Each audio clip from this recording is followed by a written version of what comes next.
voice very, very, very fast. Very, very.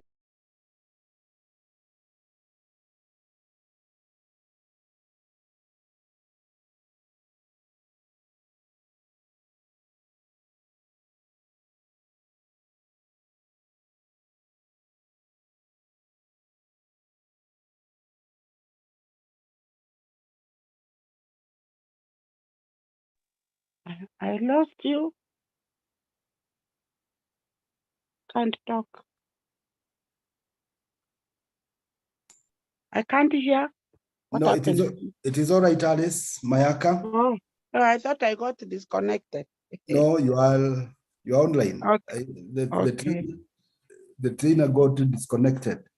Okay, thank you. Thank you, Mr. Rabito. But she's back.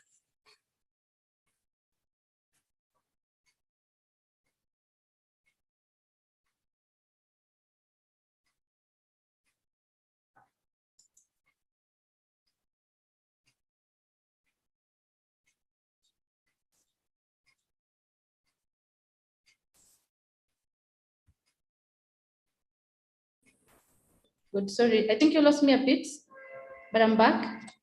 So as I was saying, I see we have about 10 people. I would really like to hear everyone's voice. Just say your name, say good morning, say your name, and then we continue from there.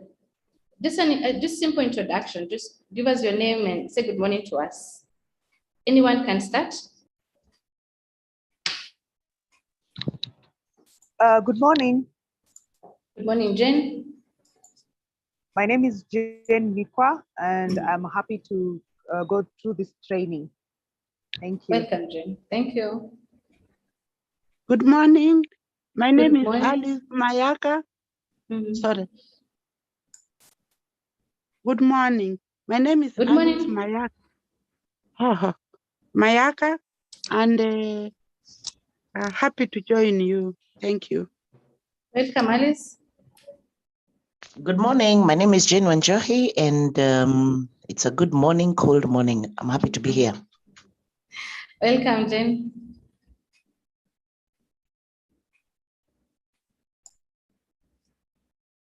Okay. Anyone else who is in? Good morning. Good morning. My name is Mercy Malinda. I am happy to be here and ready to learn. Thank you, Mercy. Welcome.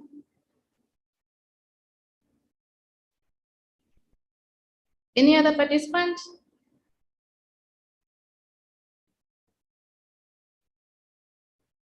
Okay, thank you, Sarah. Sarah says good morning to everyone. She's not able to speak, but we are together. Karibu, Sarah.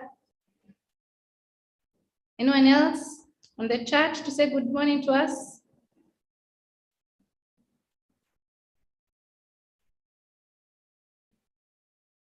Hello? Okay. Thank you very much. Welcome all of us to this class for today on strategic conflict management. As I said, it's going to be really interesting. I will need your participation. And so I'll request that for questions, we can ask questions in between. You can ask questions at the end of every subtopic. Also feel free to put your questions on the chat. And put your questions on the chat, and we will be able to answer all the questions. I will once in a while throw in a question here and there. I will also really request that you participate. Also feel free to comment, because conflict is common. We experience it on an everyday basis. It's not something really foreign to us. So if you have something somewhere in between the conversation that you feel you have an example you'd want to give, please feel free, just raise your hand or put it in the chat and let's participate. So with that, I want to share my screen. I want to share my screen so that I'm able to show you what we'll be looking at today. I'll share my screen with you so that I take you through the objectives of the whole course.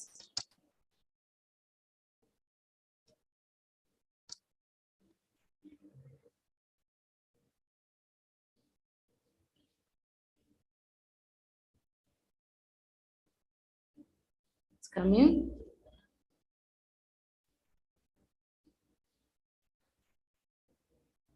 Okay. Are you able to see my screen? Are you able to see something there on the screen? Somebody say something? Mercy? I want to be sure that we are together. Are you able to see my screen? Not yet. Yes, You can? You can? Oh, yes, Okay. finally. Good. Yes. Thank you very much. Make sure we are together. So this course is the strategic workplace conflict management. I really want us to look at those 4 words. Strategic Daktari, workplace. Yes. is it possible for you to use a slideshow? Oh, the slideshow.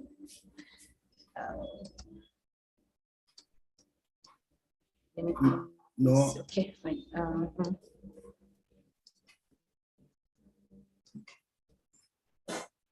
at the top there is the slideshow. Those menus at the top. Next, you see slideshow. Yeah.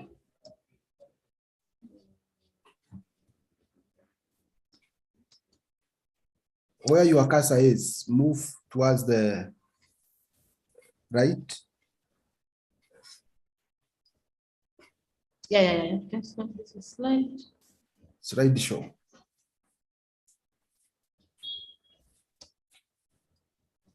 Just a minute. I will be honest. I need to get this photo here. From where the word design is, next transitions, animations, slideshow.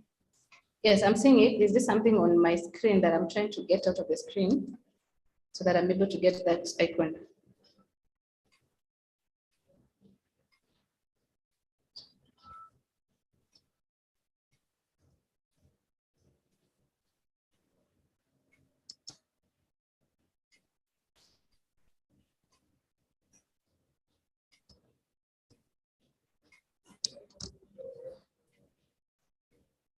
Sorry.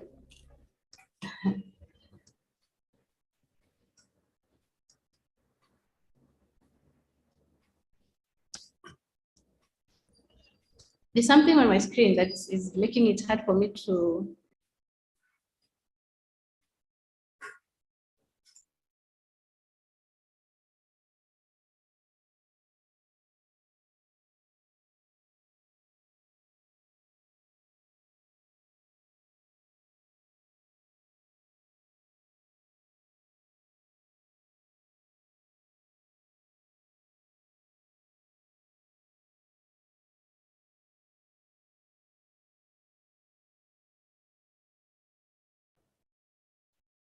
Are you seeing the slideshow now?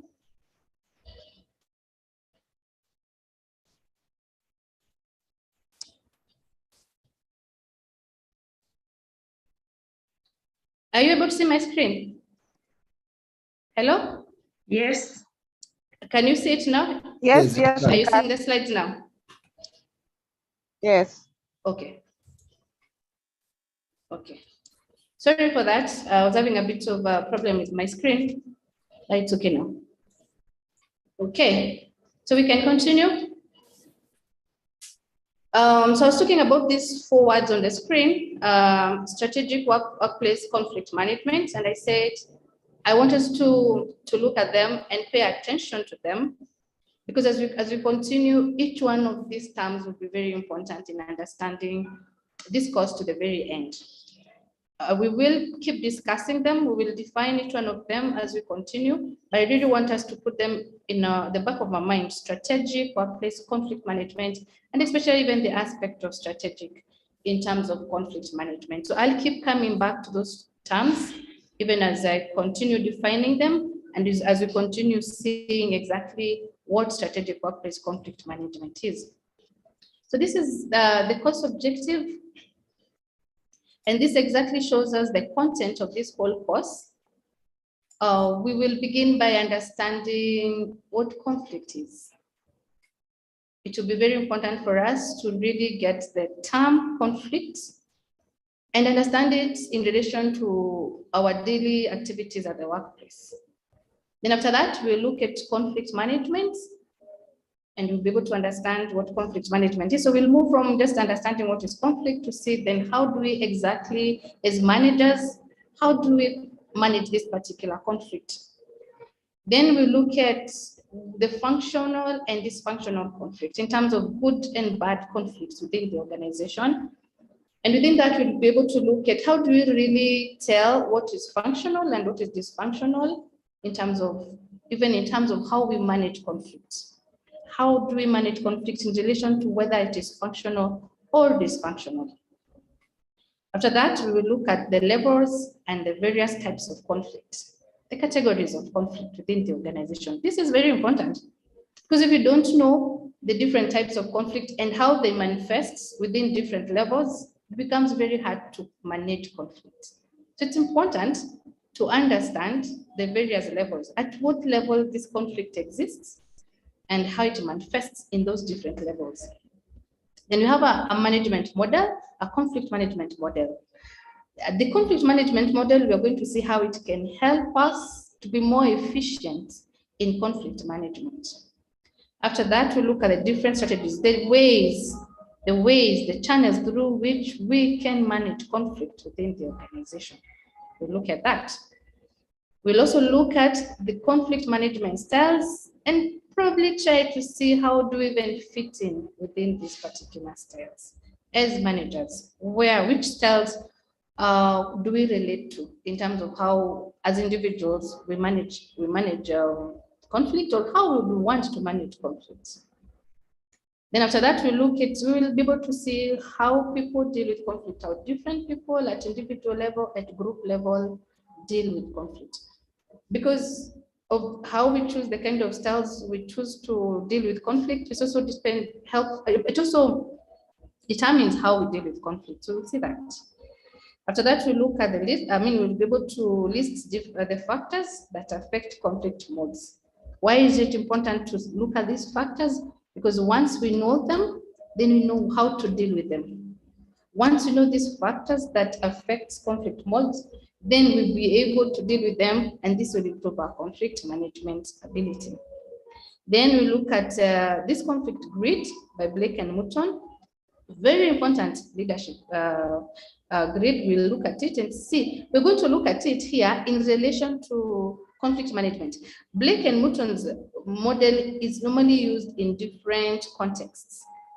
Some people look at it from a leadership perspective, but for us, we're going to look at it from a conflict management context. Then you look at third-party conflict resolutions, what they are, how they're implemented, and the good and the bad of these third-party conflict resolutions. And then lastly, we're going to look at tips for managing workplace conflicts. So generally, this is the whole course. This is the content. This is the objective. This is what we are going to be able to gain within the 2 days that we are going to be together today and tomorrow. So at least with this, we have an idea of what we're expecting to look at. Today, we are going to look up to, we're going to study up to the strategies for conflict management. So let's start. I want us to look at these pictures. Let's take 2 minutes. And try not to read fast. Don't read. I don't know whether you can be honest with yourself not to do that. Just look at the pictures first. There's a picture there of a lady, the picture of a man there, and then there's a picture of 3 people together. And then now let's see what is going on here. What is going on here? There's this lady called Rose Matthews, who is the head of operations at an organization called Clovers. Then there's a project manager called John Wilson. And then now there's a team. I said, look at the 3 pictures, there are 3 people. There's a team. And what we learn here is that this team is in a dilemma because we have the head of operations and we have the project manager. And what's happening is that these 2 people seem to be not agreeing. They seem to be giving different, they seem to be allocating roles to the team members differently. So we're saying Rose allocates tasks to John's team members without consulting or even informing John. Okay? And what happens? These allocations lead to misunderstanding between John and Rose. Okay? And so sometimes this has definitely this will cause some disagreements because Rose is allocating tasks to John's team members. John is uncomfortable because his feeling is not being involved, is not being consulted. What will this lead to? Let's see what this leads to. Okay. John feels that Rose unnecessarily interferes in his team duties, but Rose feels that John is crossing his limits beyond that of a project manager. What does that lead us to? Conflict. Okay. Conflict, disagreements. John and Rose are not agreeing. They're not agreeing in terms of what exactly should Rose do? What exactly should John do? So saying such conflicts at the workplace are very harmful. Before we go to why they're harmful, let me just ask this question. Do we sometimes find ourselves in such situations at our workplaces? Anyone can answer. Do we sometimes find ourselves in situations where there are two bosses or two leaders, and the two leaders seem to conflict or to disagree in terms of how they allocate responsibilities to us as the juniors? Has anyone ever found herself or himself in such a situation? Anyone? Hello? My people, are you there? Hello? Yes, we are here. Yes. Are we together? Yes. Did you follow the situation? Did you Yes, follow? Yes, we did. We did, yeah? So I'm just asking, in our organizations, let's feel free. In our organization, do we ever find ourselves in a situation where we have two leaders or two bosses or two of our seniors? They don't seem to agree, and their disagreement rubs on us. It comes down to us. And we kind of feel also lost because they are not agreeing. Do we ever find ourselves in such situations? Anyone? Yes. Yes, we do. We do. Okay, let me put the question also in a different way. Have we ever found ourselves in our levels of management probably disagreeing with our peers, with another level, another manager, probably at the same level? Have we ever found ourselves disagreeing?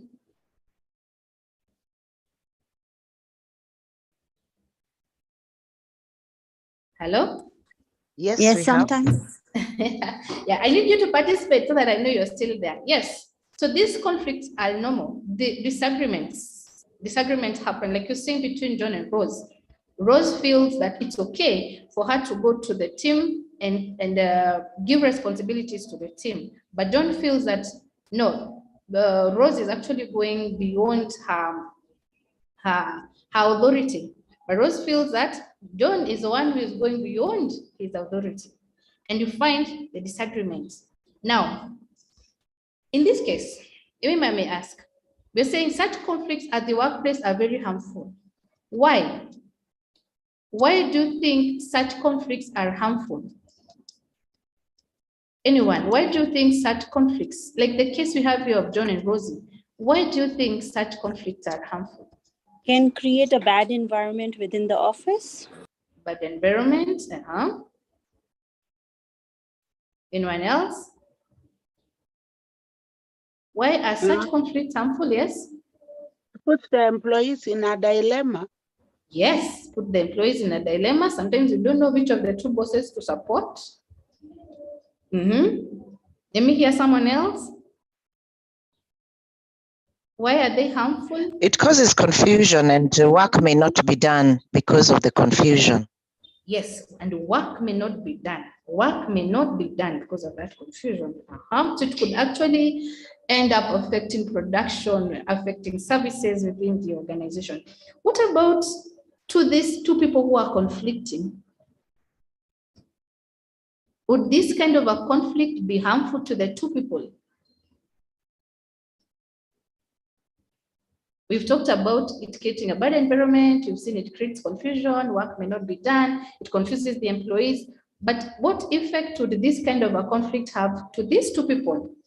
the two who are conflicting.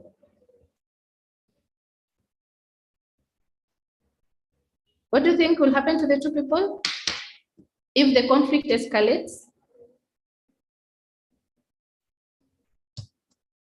There's bad blood between them, Yes. and it may become evident to the others. Sometimes there might be an open exchange.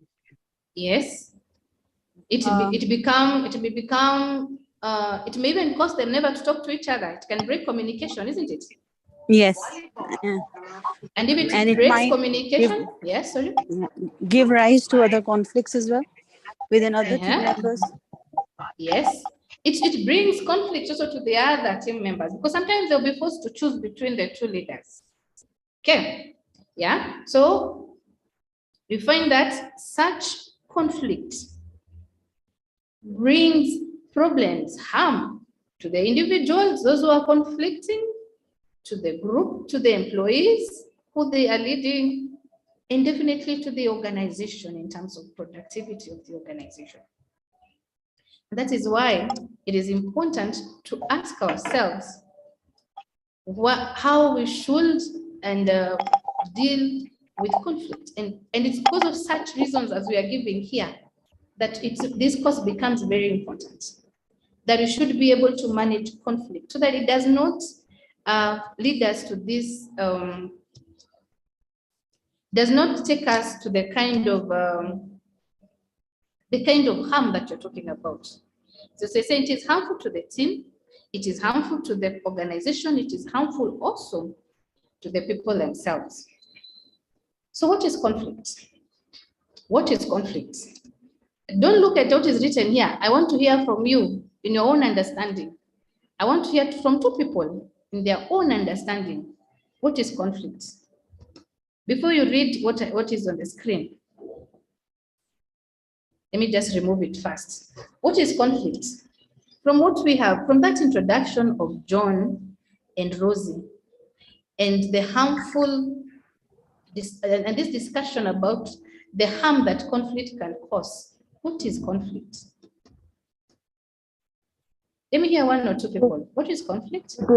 Disagreements between two people on an issue. It can also be misunderstanding between the two people in comprehending the situation. Disagreement between two people. Misunderstanding between two people. Good. May I hear from someone else?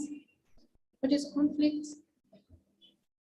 Maybe an argument concerning a particular thing, because probably we are looking at that particular thing in two different angles. We are looking at, so there's an argument about a particular thing because we are looking at it from two different angles. So we are not, we're not in alignment, our views are different, we're differing somewhere. You're all right, you're right. It is a disagreement between two or more people, between two parties or more people. It's a misunderstanding. We differ in how we view things, in what we want. Okay, so all these things are conflict. Let us look at what we have here. Just as you've said, it is an expressed disagreement. It is expressed. In other words, it comes out either verbally or non-verbally.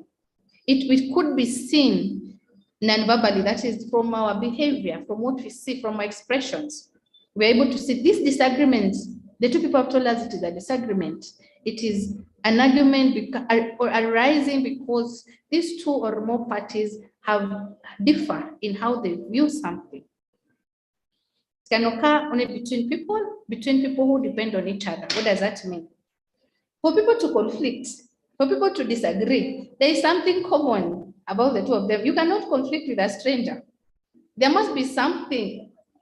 This stranger, I mean, before you conflict with somebody, there is something bringing the two of you together. There is something on the table.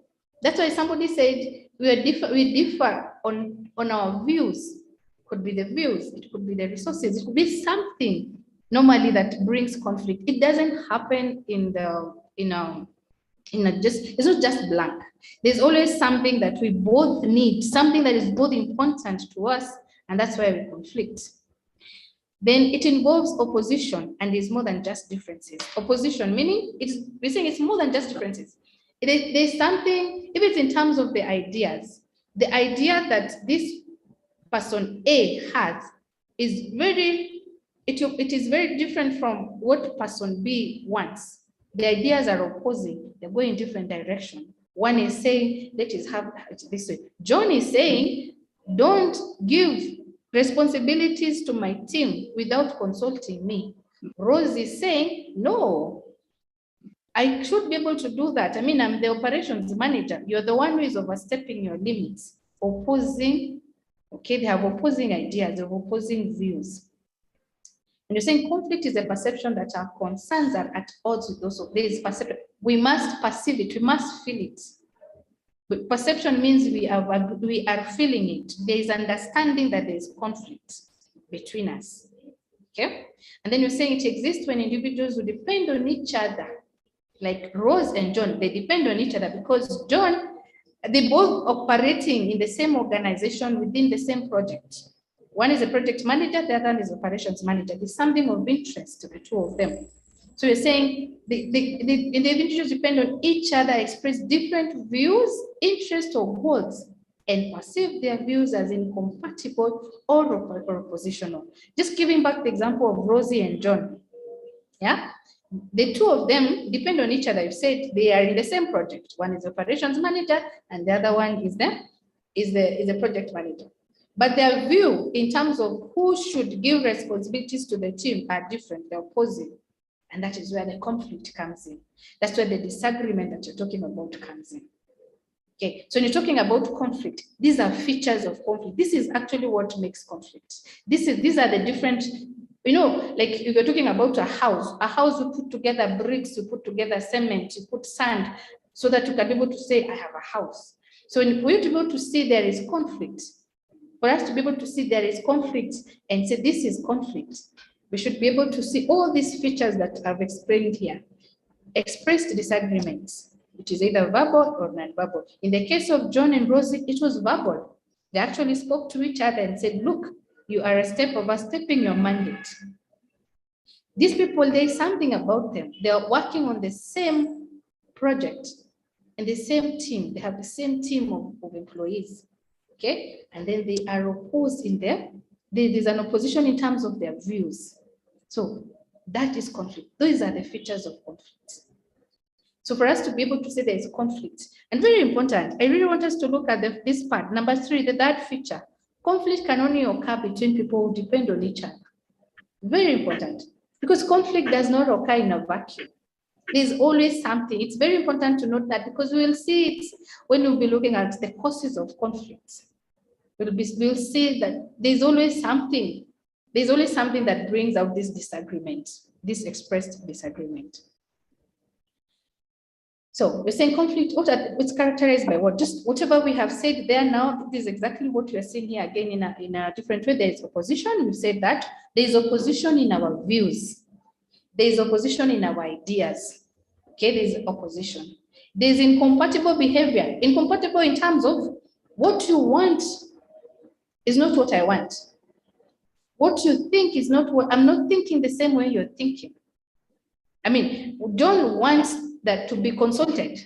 Rosie says, I don't think I need to consult you. Incompatibility. Okay? The incompatibility is coming from the opposition because the two of them have opposing views. Antagonistic interaction. I don't know that if you remember from the images we have seen of Rose, and I don't know that I can quickly go back there. I just want you to see. Look at this last image. What do you see in this last image? Let me just hear from somebody. There are 3 images here. I just want to see the last one. What do you see in the last image? Somebody. They're arguing. They're arguing. Do they look happy? No. Do they look happy? No. They look like No, they're even they're about angry. to fight, isn't it? Antagonism, isn't it? They're antagonistic. The interactions are no longer friendly.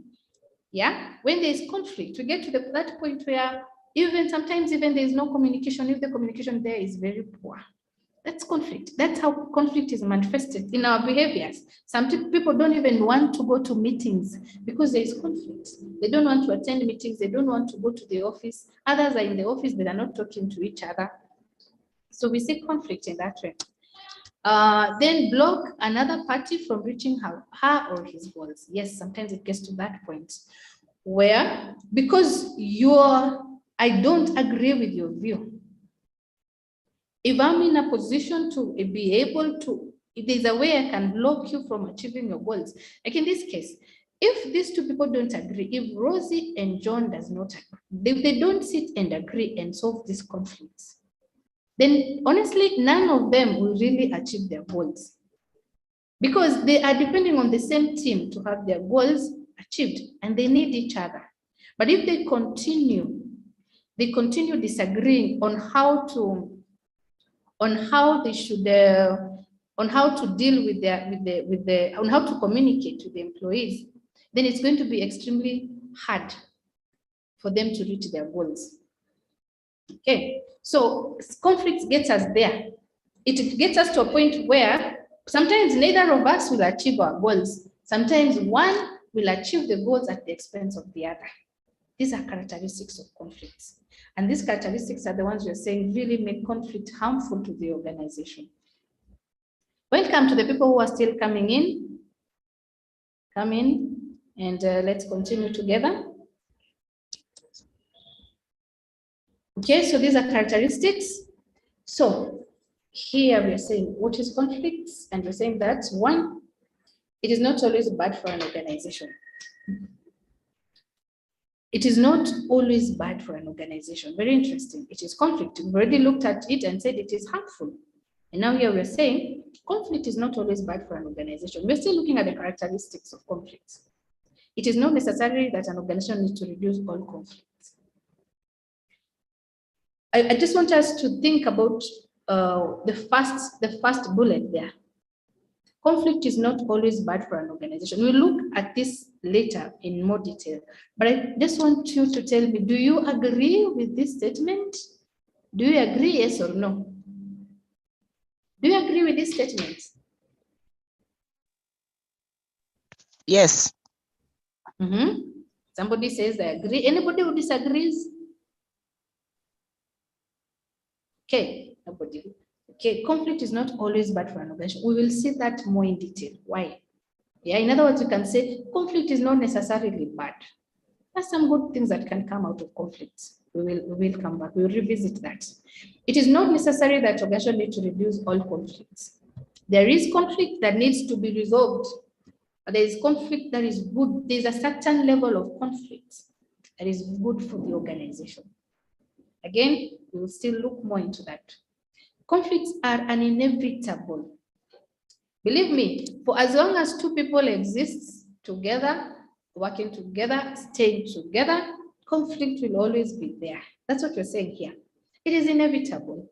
And if you're living with somebody, even at the workplace, and you don't conflict, then one of you is pretending. That's a possibility. And normally, if we're not seeing conflict, then somehow, let's say it will just be a bomb that is yet to explode. Somehow, at some point, it will explode. Because conflict is normal. It is that unnecessary evil in our lives. It is always there. And we're saying that it's needed for growth and survival. Again, we will see. We will be looking at the dysfunctional and functional conflicts, and we'll be able to see why we are saying that conflict is needed for growth and survival. Conflict management, which is what this course is all about, includes increasing and decreasing conflict. Increasing the positive aspects of conflict and reducing the harmful aspects of conflict. Because you're saying conflict is not always bad. It is not always bad, meaning some extent of conflict is good and some extent of conflict is bad. So we want to increase that which is good. We want to tap into the benefits of conflicts, and we want to be able to deal with that aspect of conflict that is harmful. And that is what conflict management is about. That's what this course is about. This course is about giving us knowledge and skills, the competency to be able to determine what aspects of conflicts are good, so we increase that. What parts and concepts of conflicts are not good, so we decrease that. That's what we should be able to go home with at the end of this course. Be able to increase and to decrease conflicts. So exactly being able to know what is good, so I increase it, and how to increase it. What is bad, I decrease it, and exactly how to decrease it. So conflict management is a major responsibility of the management. True. Conflict management really is the responsibility of the management. Even when employees are conflicting among themselves, the buck stops at the management. And that's why we are here as experts in human resource management to learn how to be able to do this responsibility, carry out this responsibility efficiently, so that we manage conflict, so that we don't resolve all conflicts. We allow some extent of conflict because it's good for the organization. So conflict, we're saying, really, in summary, is when two or more people have differences in ideas or opposition in the ideas and views oppose, and they're not ready to understand or accept each other's ideas and views.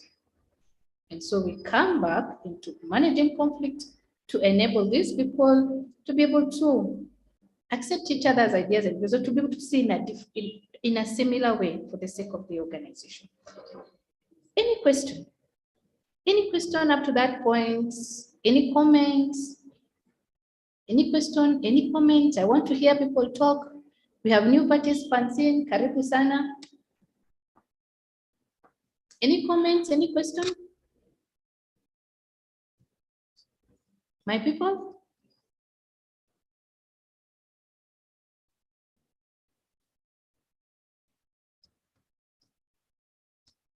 Hello? You can unmute and say something. Unmute yourself, I think. Anyone wants to say something up to that point? Are we together? Yes, we are. We are together? Yes. Yes, get together. Okay, good.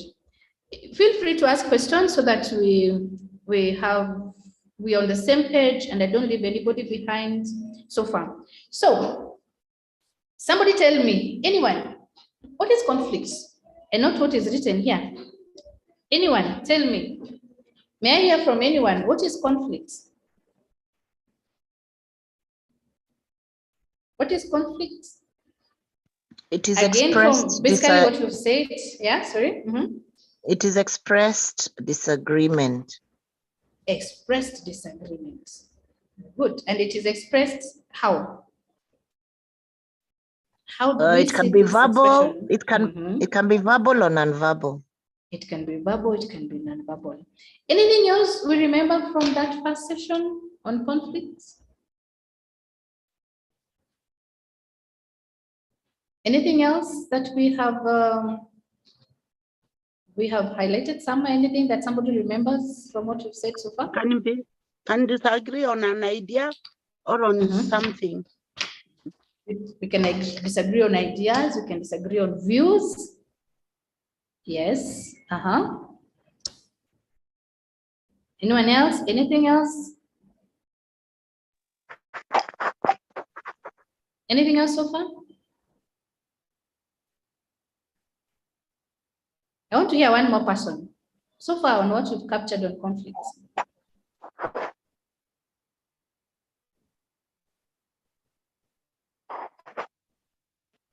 And they are not always bad. Sorry? Conflicts are not always bad. Yes, conflict is not necessarily bad. Some level of conflict is good and it is important. Okay, thank you very much. Let's continue.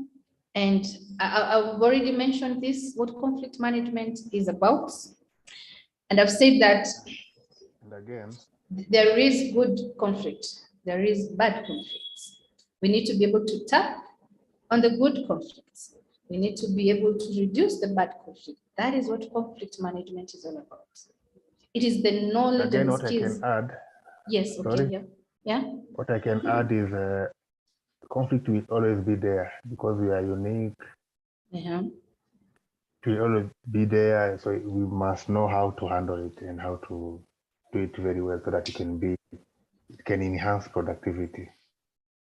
Yes, that is on what we had already captured, isn't it? Yeah. Yes, conflict is inevitable. It is this. It's like what's like oxygen. We have to have it. It is part of us, and because of that, that's why conflict management becomes key. Conflict management becomes important because of the inevitability of conflicts. On a daily basis, when you wake up, you know that the possibility of having these expressed disagreements at the workplace is always there. It's something that we expect. And because it is inevitable, then it is important to be able to manage it. And remember what I said about the 4 words when we were starting, the very first slide. I said strategic conflict, workplace conflict management, strategic. Because we know that conflict is inevitable, then we are able to find ways to deal with this conflict even before it actually happens. And that is the aspect of strategy.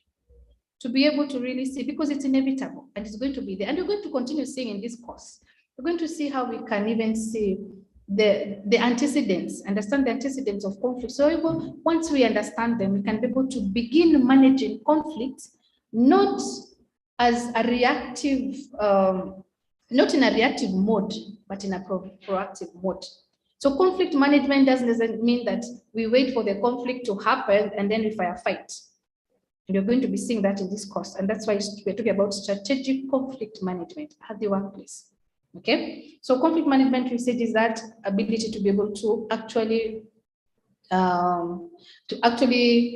deal with conflict because it's inevitable. Pick what is good and reduce that which is bad about conflict. Now, tell me, I want to hear 3 people, because conflict is inevitable. Because we have agreed that conflict is this expressed disagreement. It could be verbal and non-verbal. And we have agreed that conflict is not necessarily bad. Now, I want us to see what are the causes of conflict at the workplace. What are the causes? What could cause conflict? What could lead to conflicts within the organization? Let me hear 2-3 people. I can try. Yes, please. Jealousy. Jealousy? Tell us a little bit on that jealousy. Just maybe maybe when a colleague is jealous of you, maybe you got a promotion, they think you don't deserve it, they deserve it more. Yeah, that can create a bit of friction. Somebody in the chat says different perceptions. Okay, good. Someone else?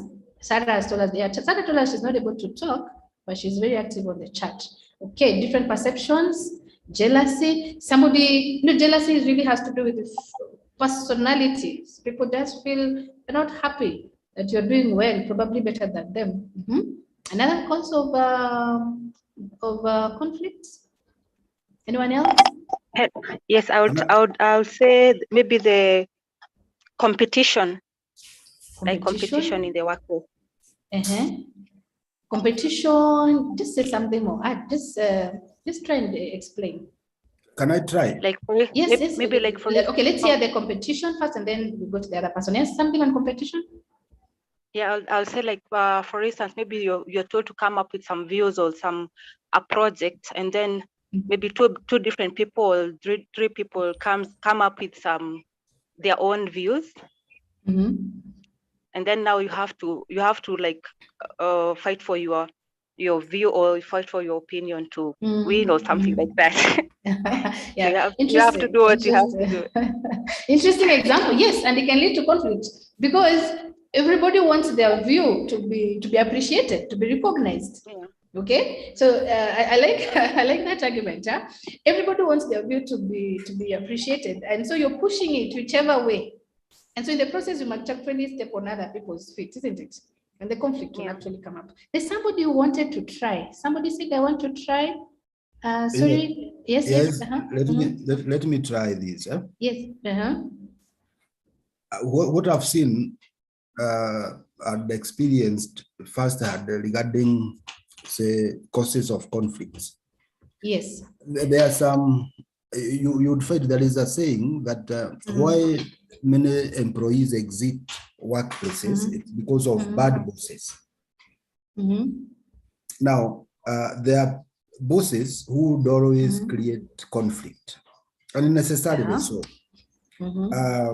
They'll place hurdles on your path for say, career growth, personal development, and so on. So now, those hurdles would make this employee become uncomfortable and react in a way that generates conflict. Yes. So I would say that some conflicts are caused by bad bosses who occupy offices they should not hold in the first place. Okay.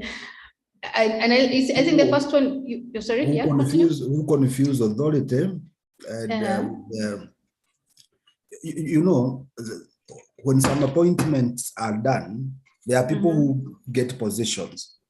Yes. But then maybe they are not taken through a leadership crash program. So eventually, this person is not a leader in all aspects. Yes, he's a boss by appointment, but not a leader. Therefore, they are not able to lead a team. Yes. So they'll allow conflicts to persist. And sometimes, eventually, the workplace becomes very toxic. To an extent, an employee feels that they need to leave or to resign. One time I asked somebody, hey, why is there such a high turnover in your department? Then now the answer was, no, is it possible that I'm mentoring them very well, such that they feel the need to go out and share with the world what I have taught them? But I think that was not the case. The case was a case of being high-hearted. Thank you. Yes. Thank you. Thank you for sharing that as an experience, actually. And yes, I think, but what you're saying is that there are, actually you've called them bosses, not leaders. There are bosses who are the main cause. And this is very normal in many organizations. It's very prevalent. There are bosses who are the actual cause of conflict. Instead of them managing conflict in the organization, they're actually the cause of conflict. You talked about divide and rule. Some bosses live on divide and rule. They will keep dividing, dividing the employees. And it's the only way they can rule, because as you're saying, probably they didn't actually come into the leadership position because they deserved it. But then also, we've seen bosses who, I don't know whether I'll say is low self-esteem. I mean, they feel like if you really seem to be doing very well, you are attending these classes here, you are developing yourself, your competencies, you have earned another degree, you're more competent than your boss. Now they begin to cause trouble for you. Begin to cause trouble and make sure that you're not really growing. Yes, we have such bosses. We have bosses who, something else that actually comes around these bosses also, we have bosses who, let's say like HR managers who may not be able to keep secrets. Yeah. HR managers, we should be able to keep secrets in the organization because people share with us a lot. But if we are the kind of gossip kind of people, we could really cause conflict in the organization. So this, because somebody says here, immaturity. Jane says immaturity can be a cause. Immaturity, I won't believe in terms of the employees. Maybe some people don't understand. I mean, they have not, I don't even put it, it's really in their personality, how they carry themselves around. They don't understand themselves, they don't regulate themselves, self-regulation. They're not aware of their weaknesses. and they really can be a cause of conflict. Someone else says, Mercy says they feel threatened by their juniors. True, that's what I'm saying. Some bosses really feel threatened, and they become cause of conflict. They make people in the organization very uncomfortable, and as you're saying here, it can even lead to employees leaving the organization. Okay. Someone actually says that new clothes, new shoes, well-endowed body can be a reason why some people are not really comfortable with others in the jealous we were talking about. Communication, which is misconceived, yes, misunderstanding within the organization. If communication is not clear, and especially if we entertain informal communication, if as leaders we entertain informal communication, it really never ends up well. So make sure that there is this formal communication in the organization so that people hear what you want them to hear, not what they are being told by others. It can really be a cause of conflict. Okay. So let's see what we have here in terms of causes of conflict. Most of what you've said. Methodological differences, that is in how we do things. Okay, we could differ. Your way of doing things, my way of doing things are not in alignment. We're not agreeing. You want some people are very static in the way they do things. They are static. They don't want change. If they normally use this path going home, they want to use that path every day. So if they do things in a certain way, I don't know whether you have employees who tell you that maybe you try to bring some change and they tell you, but this is how we've always done it in the organization. They tell you, I have been working here for the last 20 years and we have been doing it like this. They don't want change. So you could be bringing change, you bring some innovation. They don't want it.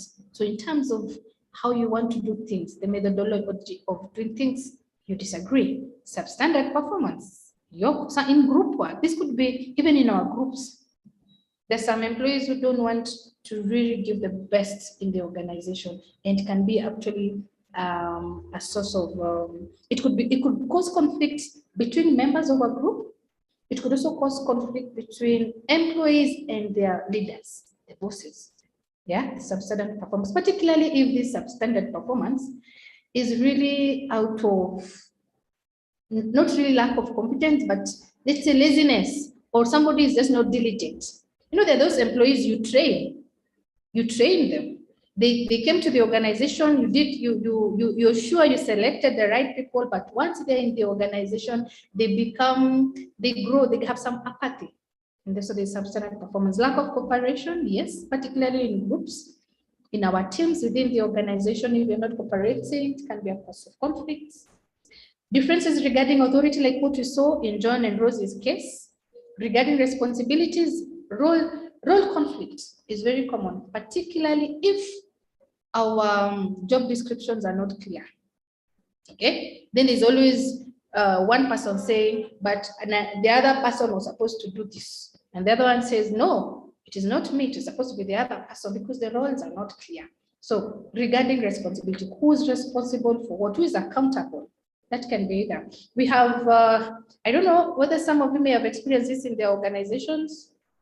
You might have bosses who delegate their authority to you. And once they delegate the authority, when things go wrong, they refuse to take responsibility. Okay?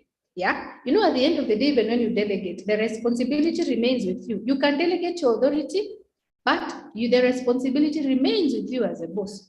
So sometimes you find this, for me, I would say, has been a cause of conflict between me and my boss at some point, where authority is delegated. And probably you make some decisions because you were in the office at that time and you make this decision, but probably the decision wasn't the right one for one reason or another, or well, it didn't go very well. Maybe you even agreed with the boss and that you were going to do this, but it didn't go very well. They now say, no. You are the one who did this. Believe me or not, even when you delegate at the end of the day, you are responsible for all the decisions done in your office. Then competition over resources, this is very, very common. This is prevalent in many organizations. You are using one computer. Several people. You will disagree. You will disagree because probably some people will want to use it more than others. Others will want to misuse it.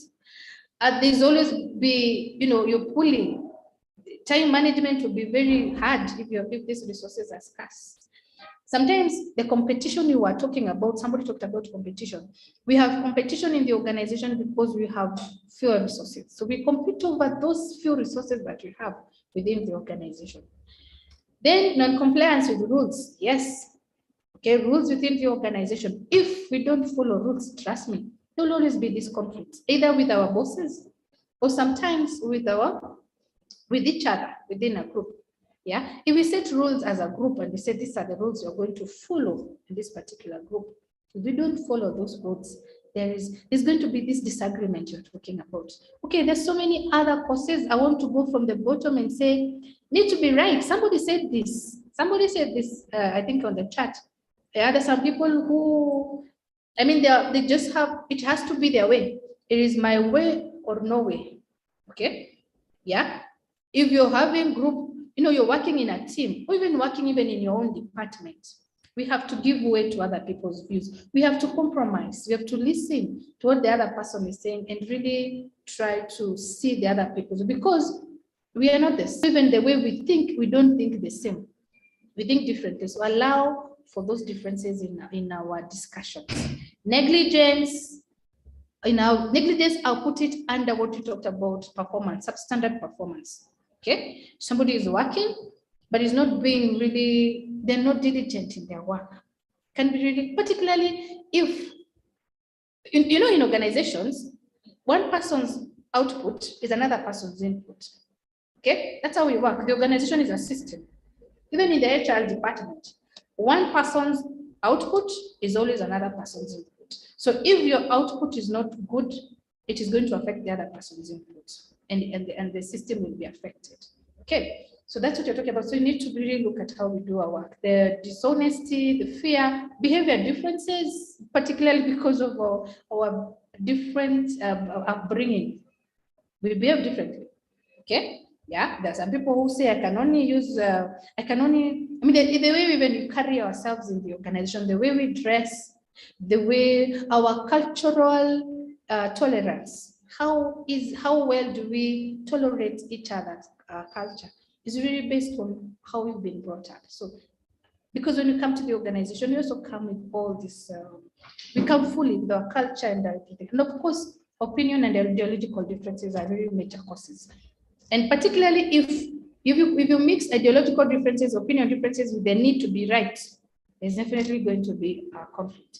Where somebody has a different opinion, and decides, I have my opinion is the right one, is one you're going to follow. And that can really, really cause conflict within the organization. There's so many others. I don't want to go through all of them, but let me pick on what someone, okay, revenge will come under those personality issues we're talking about. But I really want to look at how mishandling conflict in the past. Okay, because this speaks to us on conflict management. If conflict is not handled well today, it could be a cause of conflict tomorrow. This is going to come again in our conversation today. If we don't manage conflict well, if, for example, we avoid, sometimes we just say, this is just something small, these people are just fighting over this computer. They should grow up and know how to share, and you leave it. Before you know it, it is going to really become major. So how will we manage conflict today can really be a cause of conflict in the future. So we need to look at that. Good.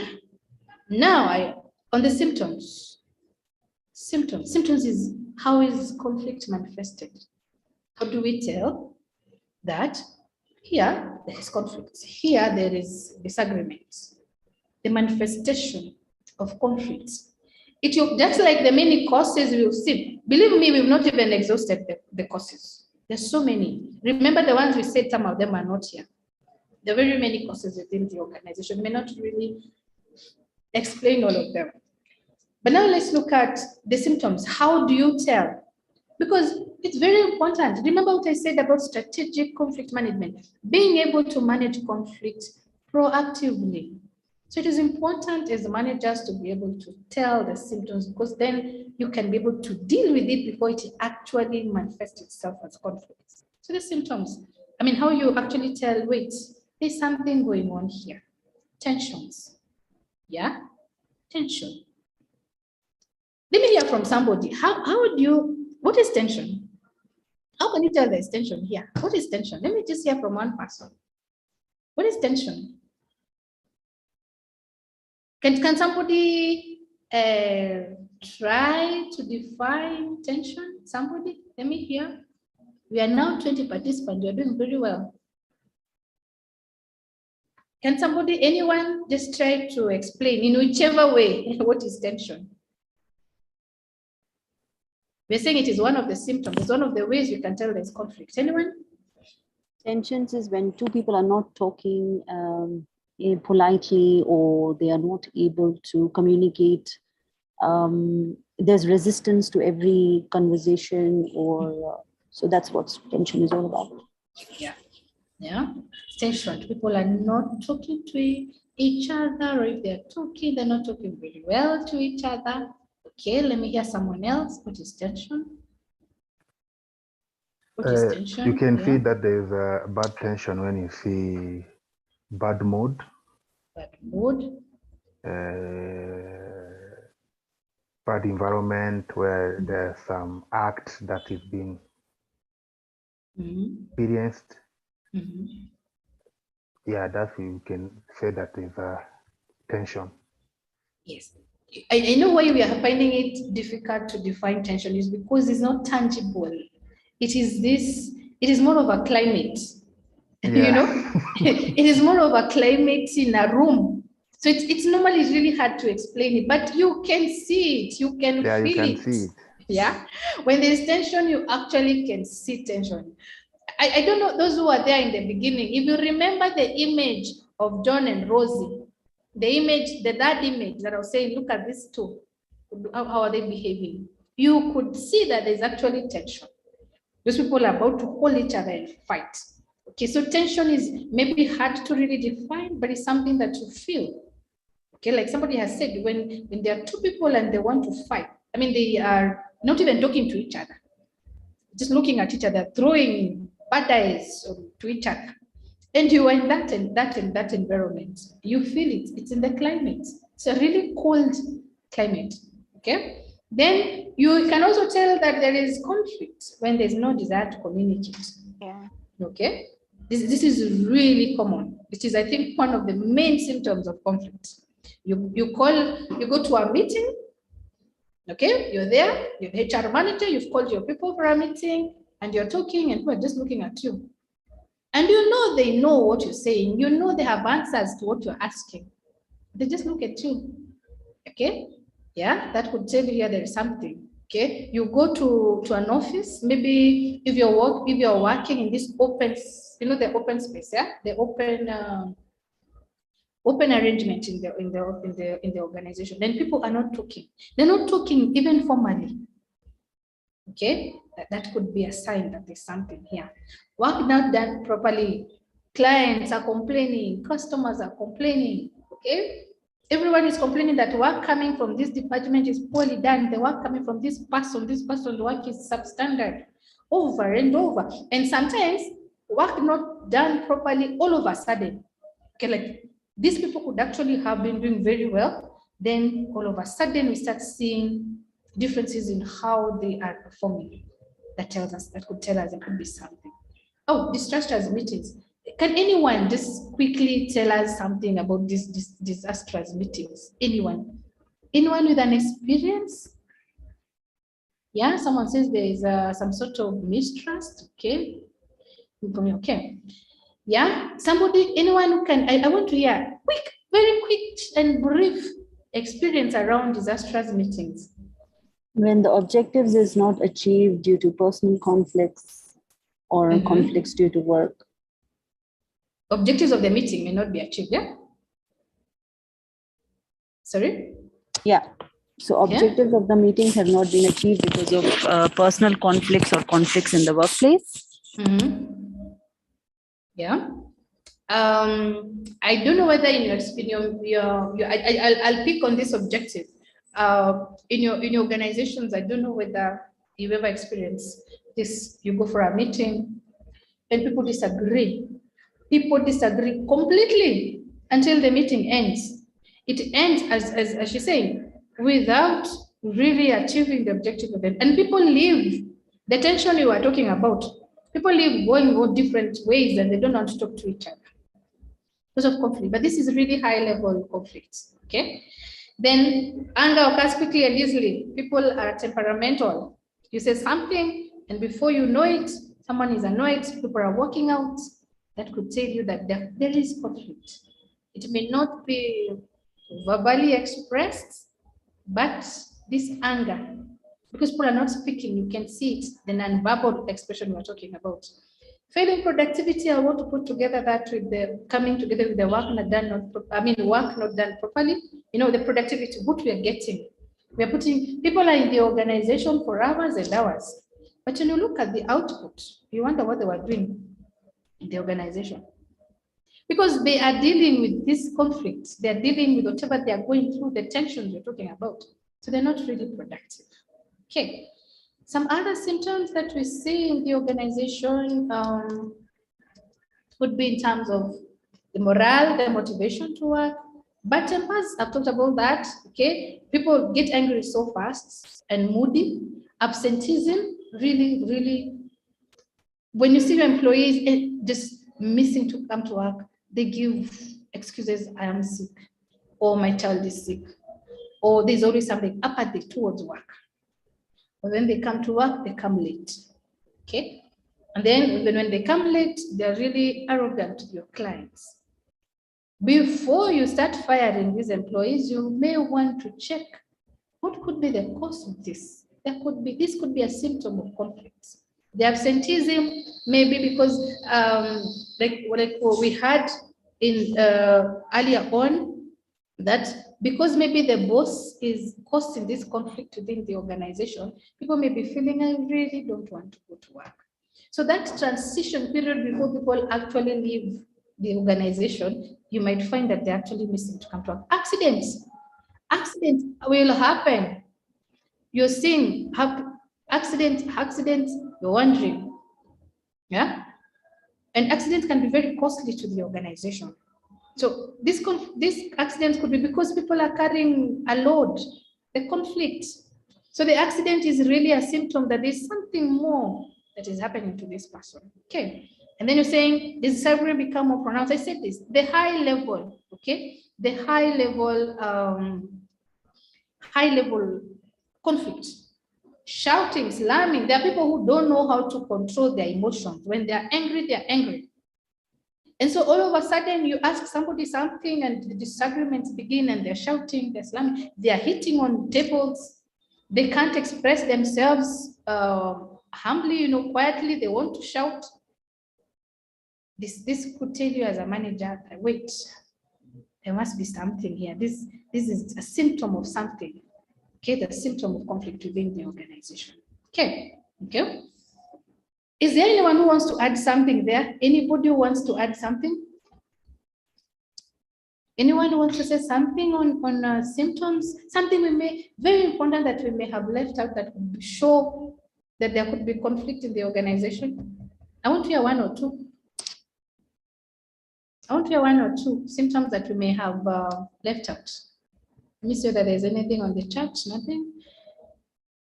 One or two symptoms that we may not have mentioned. Hello?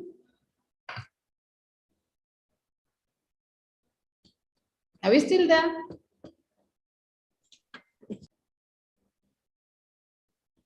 I want to hear one or two people say something about symptoms.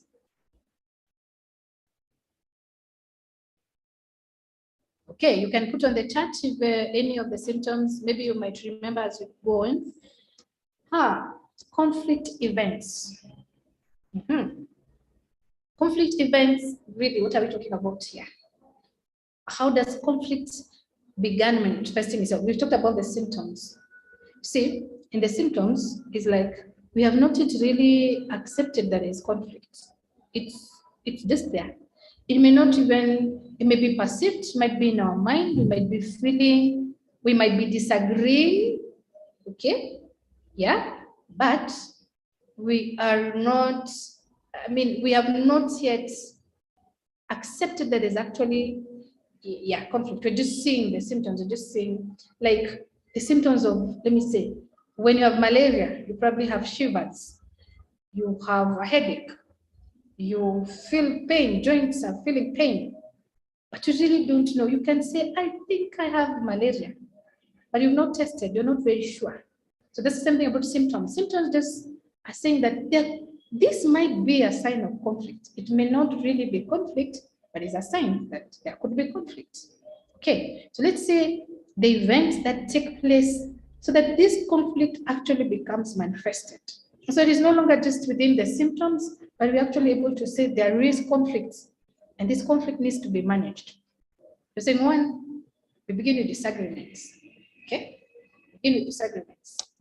Let's say, for instance, I want just to pick the whole story again of Rosie and John. If you remember Rosie and John, for those of you who are there at the beginning, Rosie and John disagreed. Who remembers what was the disagreement? Let me see, what was the disagreement between John and Rosie? There's a disagreement. And we said, remember we said this is one of the features of conflict. For us to say that there is conflict, there must be some opposition of ideas, of views. What was the disagreement between John and Rosie? Okay, let me hear from someone. Yeah? Oh, sorry.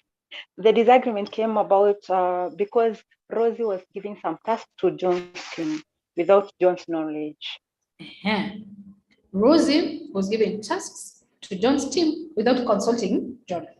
Okay, so that, and Rosie thought it's okay, it's fine. I'm the operations manager, I'm the boss here.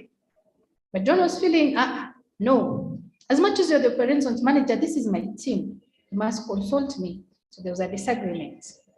Okay, then where does this disagreement take us to? The debates, agreeing to disagree, where Rose says, I am the boss, I'm the operations manager, even you are in my team, you are under me. So I have a right to just walk to your team and tell them. And John says, but wait, when you do that, it's going to be conflict, it's going to conflict our employees, they won't know. There'll be two sources of authority, and they debate, agreeing to disagree. You bring your view to the table, the other person brings their view to the table, and you debate about whether, how should it be. And that's what maybe when you are seeing them looking like they want to fight, could be within the debates, because the debates can be very heated. Okay? Then the disputes are going within the debates. Okay? The disputes, we are saying no. Sorry. We're saying no. That you cannot, even if you're the boss, excuse me.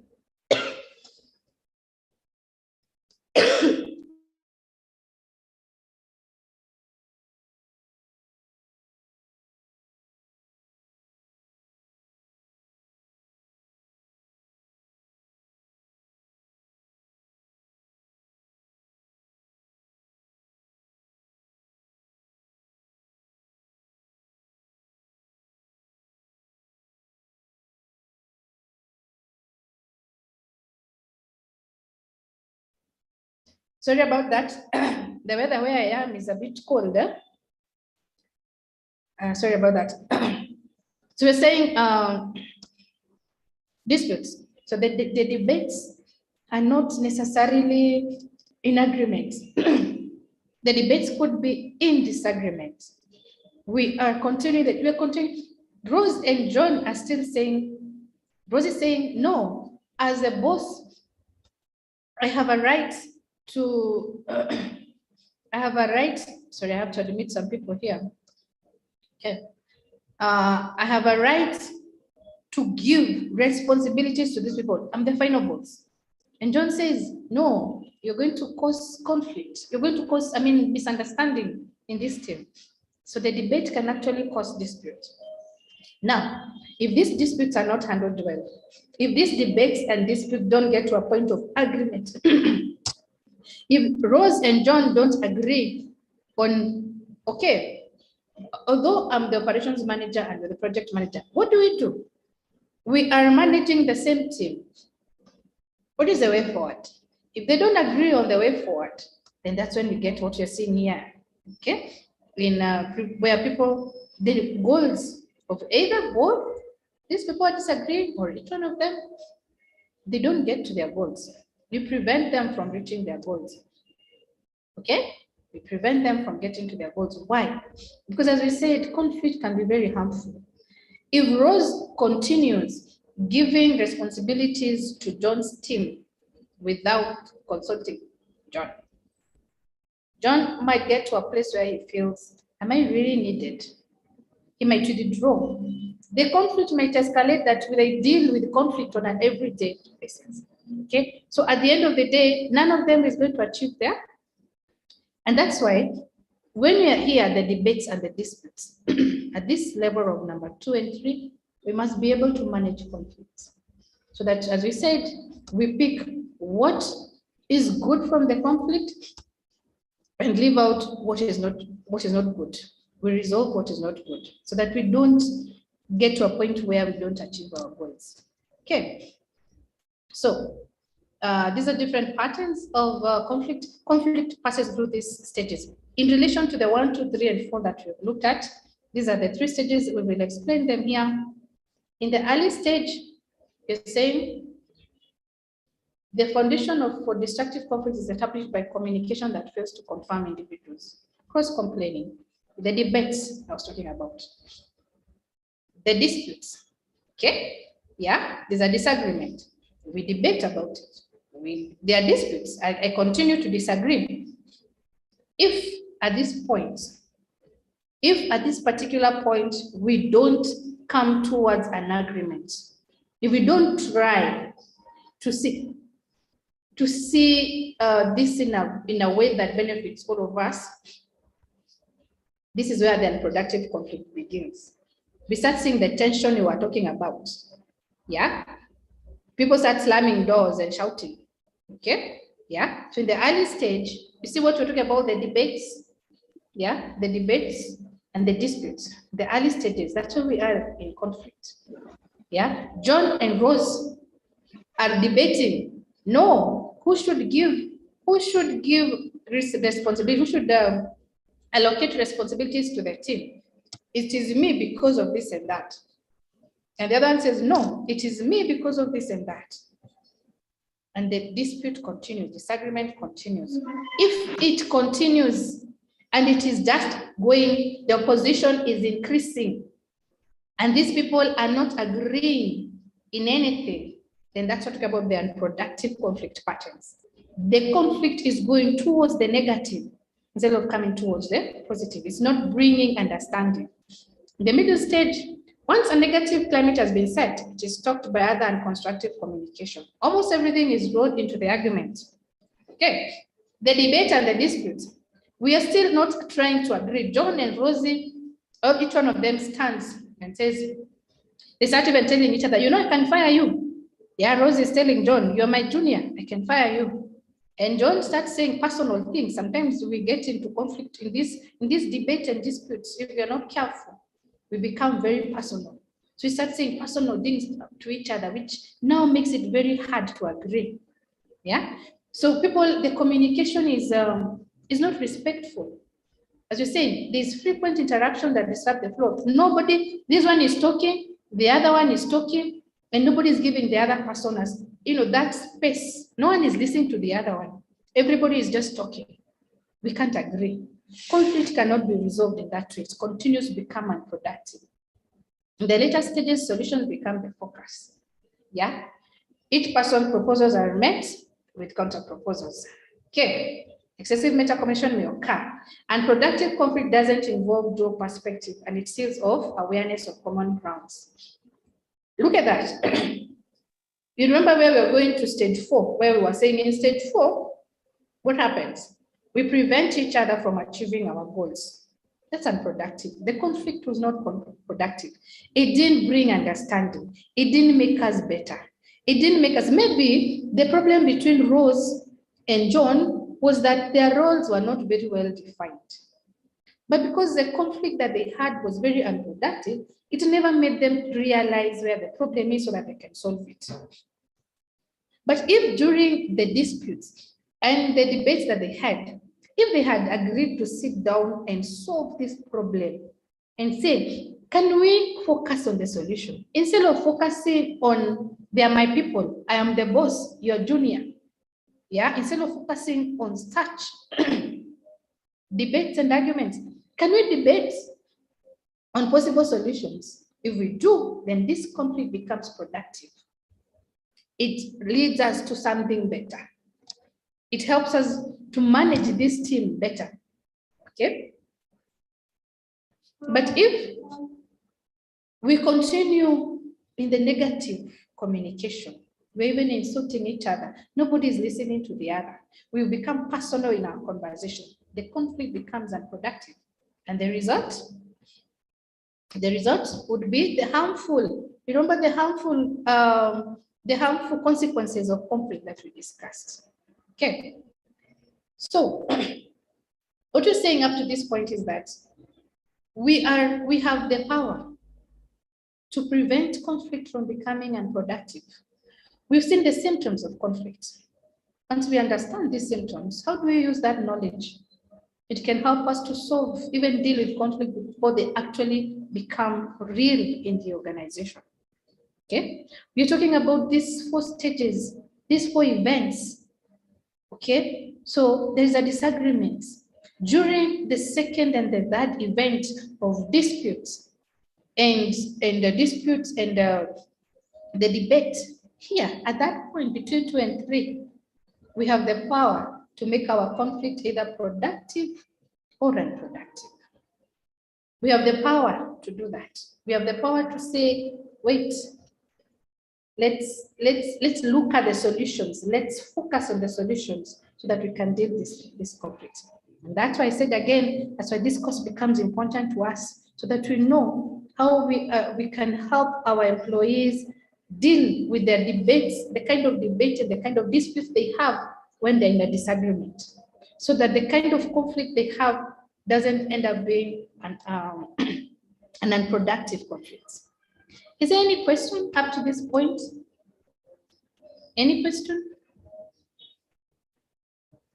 Any question? Any comments? Yeah, sorry, yes. My question would be, I think it would be very wrong for someone to threaten someone for dismissal, because I think that would be reported as a threat and bullying. So therefore, I think this would escalate the situation to a point whereby now we're moving to threats and bullying, as opposed to trying to resolve the situation at hand. Yes. And what would that lead to? If during the debates and these disputes, somebody was to start threatening, particularly if they're feeling like they're senior to you, if they started threatening you and bullying you, where does that lead us? Will that lead us to solving the problem? Would it lead us to solving the problem? Of course not. Of course not. It just makes the situation worse. Yes, and that's what you're saying. So at this point of disputes and debates, we need to be very mature. We say, yes, there's a disagreement. John tells Rose, yes, there's a disagreement. There's something we are not agreeing. Let's sit down and talk. But if at this point we shout at each other and threaten each other, then we find ourselves with very unproductive conflicts. Remember, we said conflicts are not necessarily bad, can be productive. Okay, so yes, I agree with you. We should avoid threats and bullying. Avoid them completely, because they make it harder for us to resolve a conflict. Okay, thank you for that. Any other person or something to add or a question? A question, comments? A question. Yes, question, yeah. Yeah, I'm like, okay, if like the conflict is between a boss and a junior, how do you advise the junior? Because mostly maybe the boss, okay, let me just say the leader, maybe might feel like they cannot stoop low or they cannot like go down. So what advice can we give to the juniors so that at least maybe to minimize the conflict or something, or even the leaders? Because sometimes the leaders escalate the conflict. let me before I give my views on that, let me just hear anybody else in class, in our class, anybody else who can try to say something about this. There's a conflict between a junior and a boss. How should the junior behave so that we don't escalate this conflict, so the conflict does not become unproductive? Somebody, anyone in class, tell us, what do you think?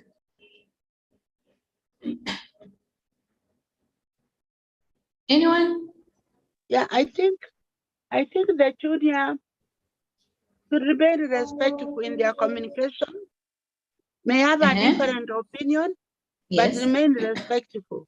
Yeah. Respect. Yeah. They may be hungry, but respectful in communication. To avoid escalating thing into a threat or Someone else, what do you think? That's very nice. Respect the junior. Should be, is the respect going to be one way or both ways? What do you think? The respect should be two ways. Should be two ways. Yeah, someone else still in the chat says about respect. The respect should be two ways. The junior should respect, the boss should respect. Yes, someone else, what do you think? Someone else, what do you think? How should the junior behave in resolving this conflict? Okay. Now, number one, for these two people, when you're going to this table to sit and talk about this conflict, let's look at the end result. What is it that we want? That is very important in resolving any conflict, whether you're a junior or a senior. What is it that you want? At the end of it all, we all want to achieve our goals, the goals of the organization. Okay, the objective that brought us here. All of us want to resolve this conflict, because even if I am the junior, I have my work to do and I need to perform well, and there's a reason why I come to work every day. And I want to remain here, I want to work, I want things to be better. I want our working environment and relationships to be okay. So my interest is really to resolve the conflict. I think that's the first thing that needs to guide us, whether you are the junior or the boss. Put that in mind. Our mindset has to be very clear that we want to resolve this conflict. We don't want it to escalate. With that mindset, we are positive, and you go to the table and you're willing, therefore, to deal with the conflict. Sometimes you might find the boss has power and authority.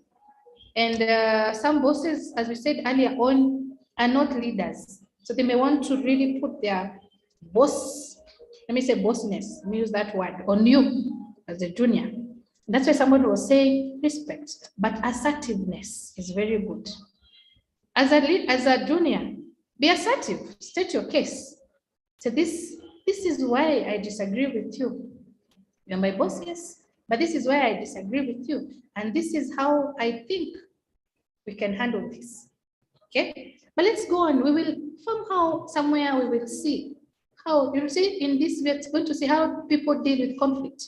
We will be able to see this in length or at length on how we deal with conflict. When we are faced by these events, these situations, how do we deal? But our mindset, I want us to look at our mindset has to be very clear that we really want to solve this conflict. If we have that mindset, it becomes easy to solve the conflicts that we have. Okay. Now I want us to look at conflicts in terms of functional conflict and dysfunctional conflict. Do you remember us saying that conflict is not necessarily bad? Anyone who remember us saying that? We said conflict is not necessarily bad. Conflict can be good and conflict can be bad. And conflict management is all about picking, increasing the good, decreasing the bad. Okay? So when you talk about functional conflicts and dysfunctional conflict, it is the productive conflict, functional conflict, the good conflict, the conflict that can really bring things to a better place. Okay.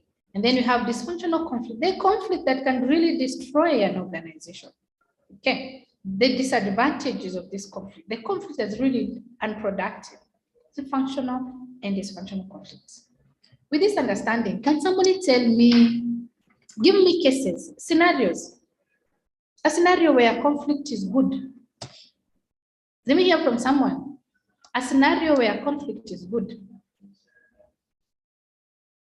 A scenario where conflict is good. Let me hear somebody say something. When can conflict be good? An example, an experience.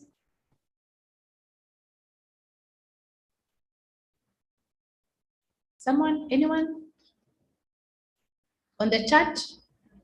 Those of us participating through the chat, give us a scenario or an example of when we can say conflict is actually good.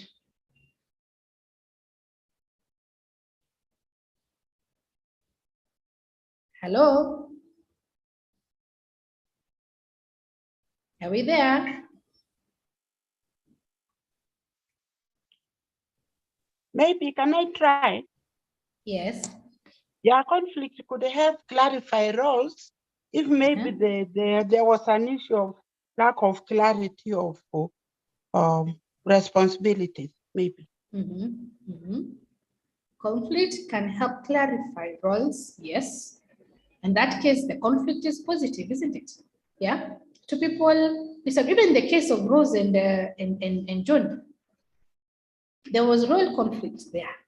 If they actually sat down and looked at what is causing this role conflict, why?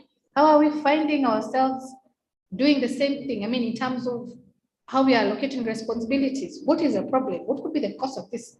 If they're able to deal with that, it could actually clarify their roles even better. Okay, on the chat, I see somebody saying, a conflict is good when it's able to pin the things not being done appropriately. Okay, yeah, conflict is good if it's able to highlight, I think that's what she's saying. He's saying that a conflict is good if it's actually able to highlight things that are not being done well, so they can be done well later. Okay. Sometimes conflict allows for one to express a new idea about how things could be handled. Perfect. Okay. Someone says conflict is good when exposing things that need improvement or positive change. Very good. Yes. When conflict is good when it actually exposes, sometimes it exposes our underbelly. It helps us know where there are problems within the organization. That's why I said in the very beginning, if you're living with somebody or working with somebody and there's no conflict, yeah, there is no conflict, then really somebody somewhere may be pretending, because conflict is inevitable. As long as we are two or more people living together, there is going to be conflict. Sometimes that conflict is necessary if we actually resolve it in the right way. Okay, it can be very positive for us. It can bring positive change. And there are many cases, yeah, there are many cases where conflict actually, even in organization, there could be conflict in terms of our roles, and that can lead us to reviewing our job descriptions. That's good change for the organization. There could be conflict because maybe we have a leader who is bossy. We talked about having a very bossy leader. And when we bring it to the table, we realize that our leaders need training. They need leadership training, and we take them for leadership training, which is good for them and it's good for the organization. Conflict can lead us to producing better goods and services, because a conflict might lead to complaints from our customers. And those complaints, when they come to our table, we say, wait, what is causing this? Could be conflict between the different teams in the organization. And by solving those conflicts, we even end up coming up with the better goods and services for our clients. So conflict, you're saying, is not necessarily bad. It is good. And when it is good, then we talk about functional conflict. Okay, constructive conflict. It helps the organization to really achieve its goals. It increases information and ideas. Yeah, when you're conflicting in a meeting, you know, when you're brainstorming, sometimes we are in an organization and we are brainstorming on solutions about something. Okay, you know, the changes in the environment, the changes that are affecting human resource managers, and we are agreeing and disagreeing.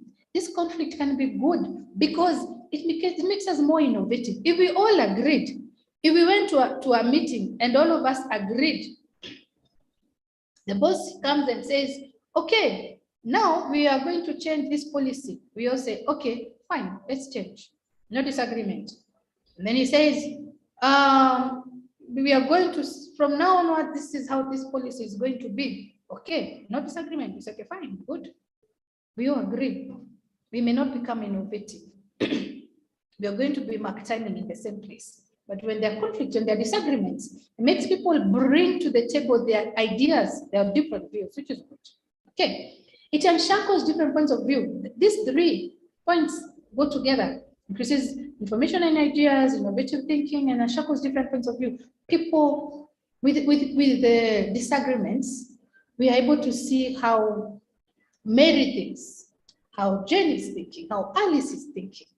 It gives everybody an opportunity to really bring to the table their different points of view. And those different points of view are the ones that make an organization better. Believe me, if you find that you're going to, if you're a leader and your followers say yes to everything you say, there is something wrong with you as a leader. You need to have followers who disagree with you, because in that disagreeing, then they participate.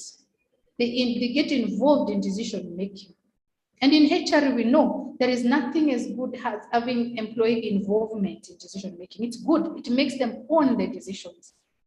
So you want that. You want those points of view. So conflict helps us to have the different points of view. And for that reason, then it reduces stagnation. We are able to move into more innovative places.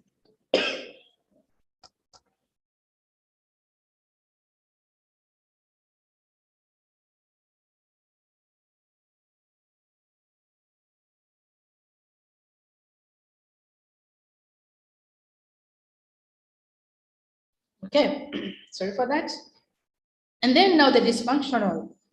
This is when conflicts really takes us away.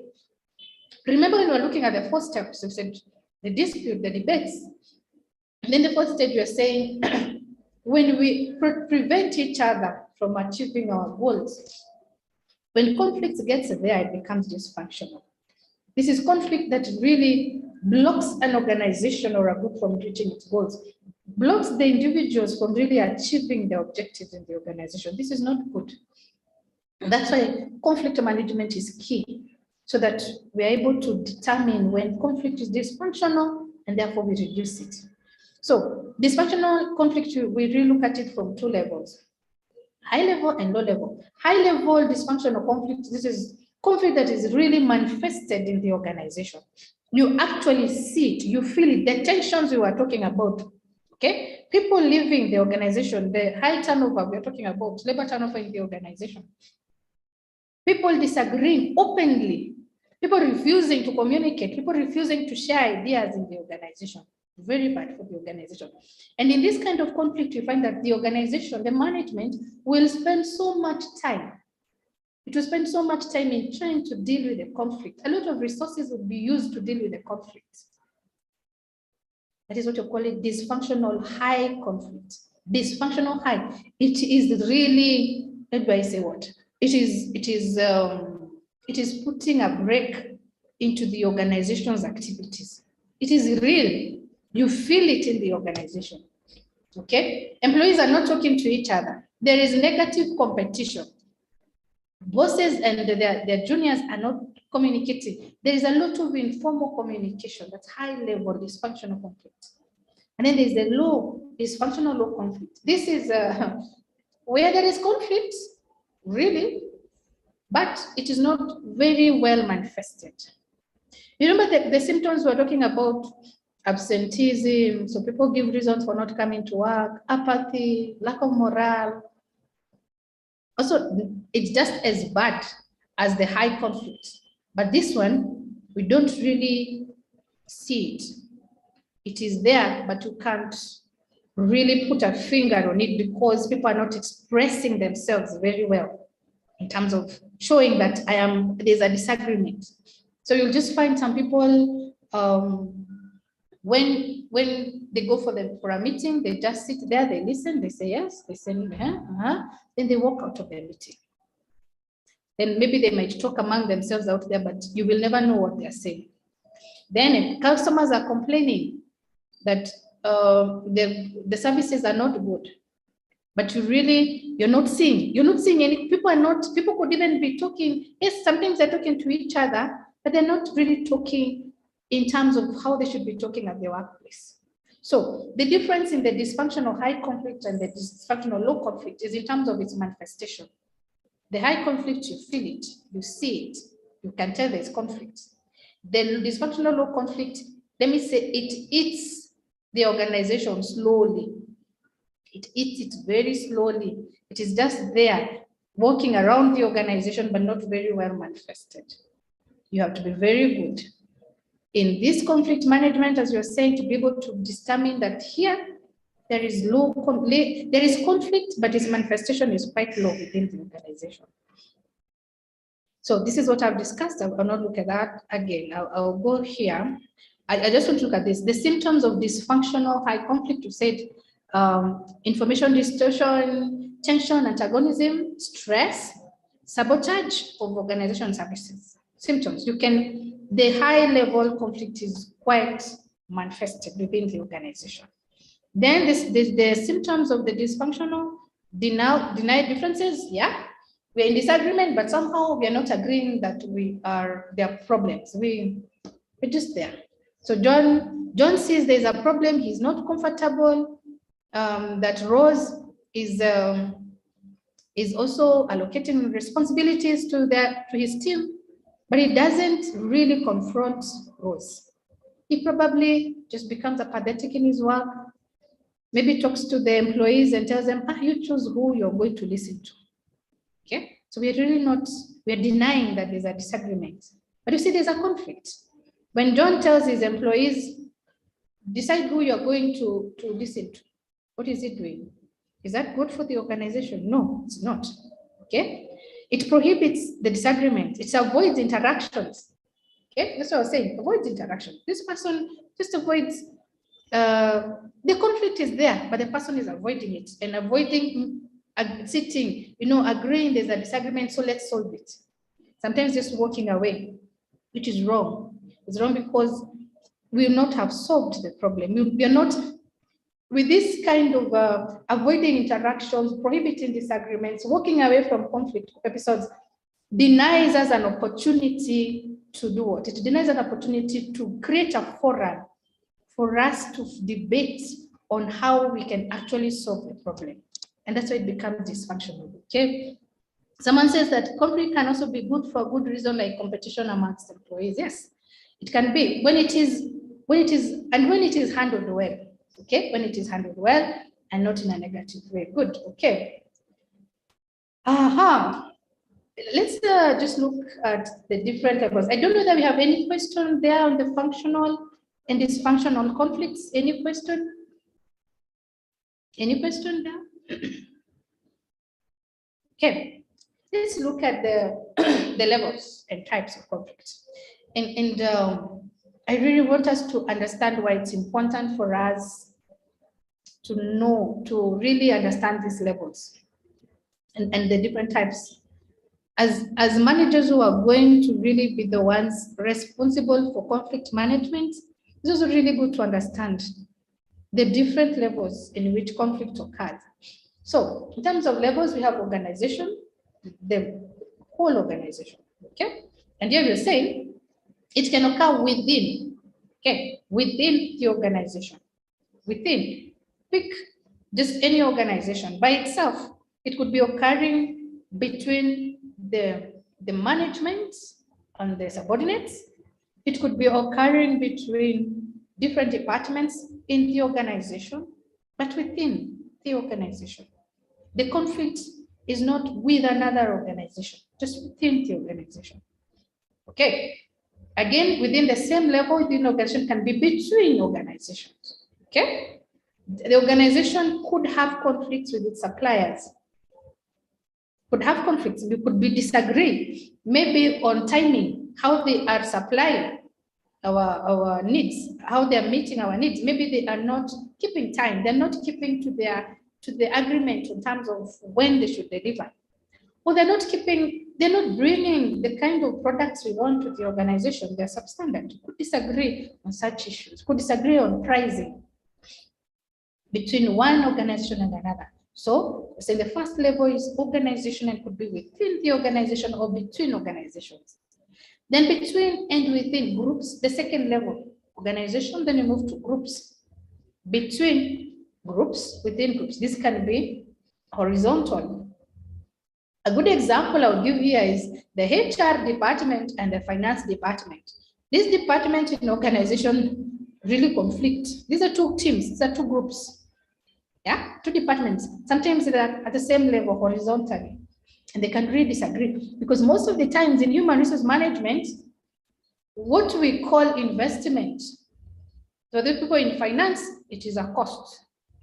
Okay, you are bringing a proposal for training, for them they are seeing costs, so they disagree or they cut your budget, they reduce your budget because to them they're thinking this is a cost, but to us training is an investment.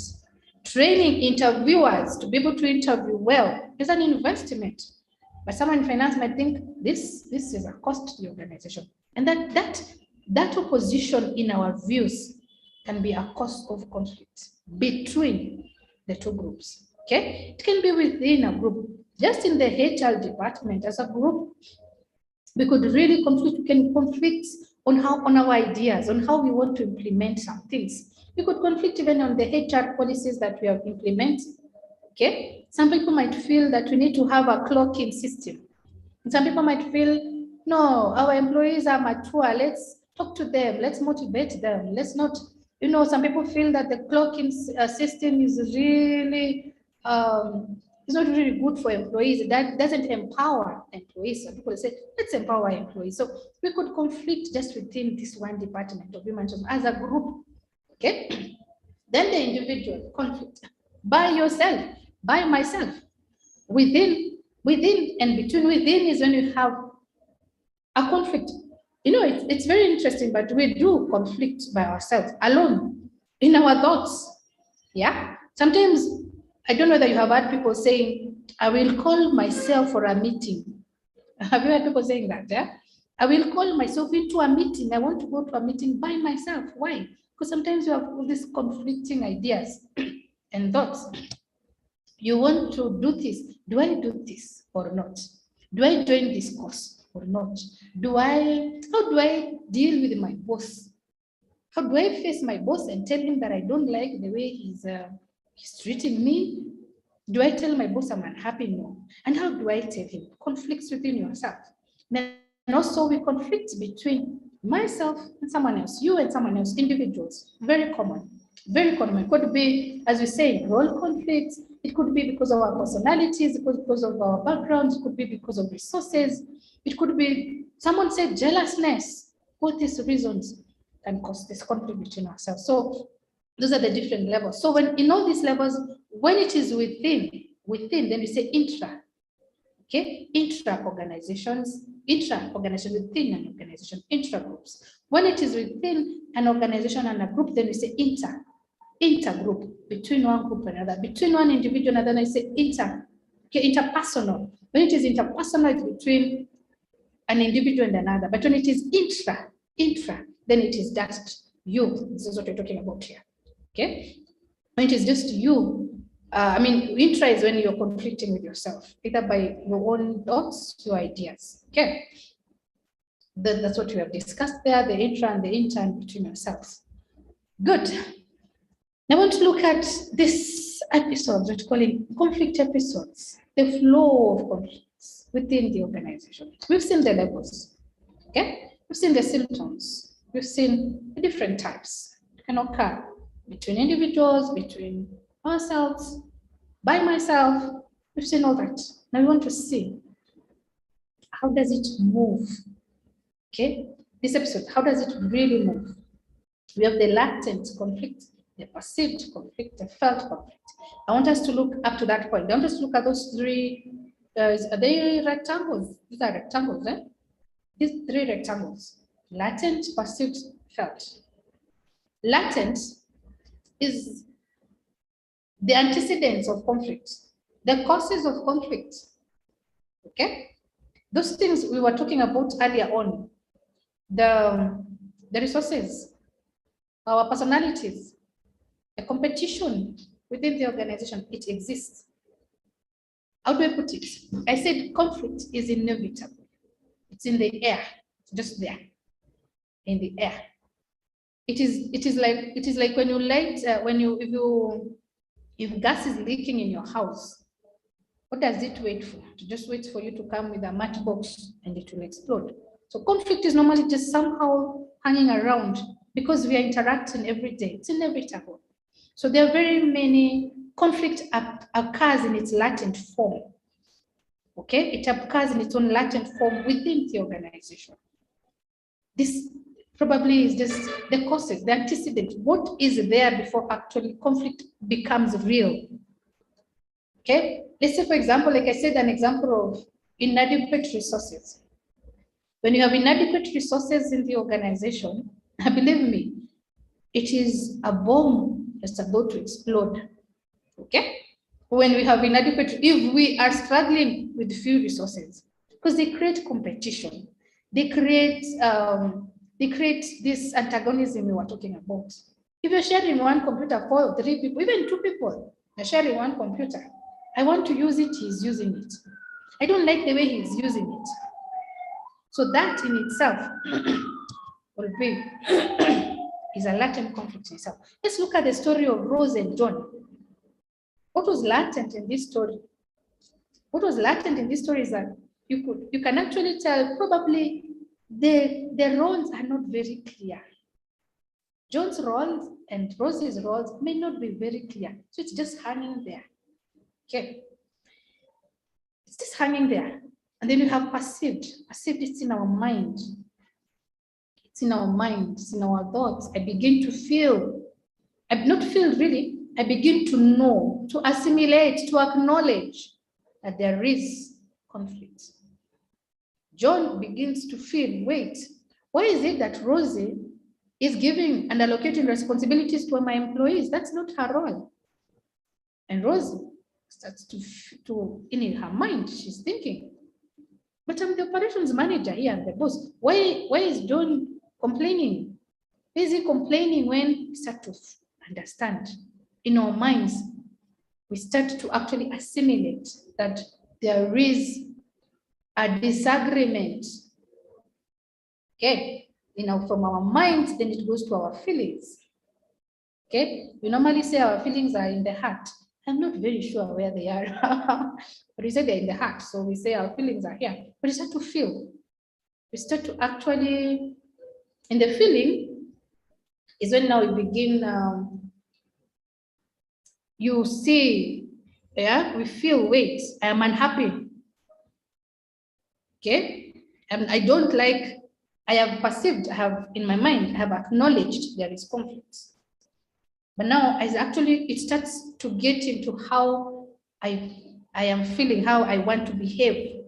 And but the behave comes in the manifest. Okay, I feel bad. I feel bad that I am the operations manager, and this guy here, which is the project manager, feels that I shouldn't give, I should not allocate. Who is he? Who does I start to feel unhappy. I start to feel the tension. I start to feel angry. Okay, then what happens? Manifests. Manifestation is in the behavior. Okay, manifestation. How then we really show what we feel?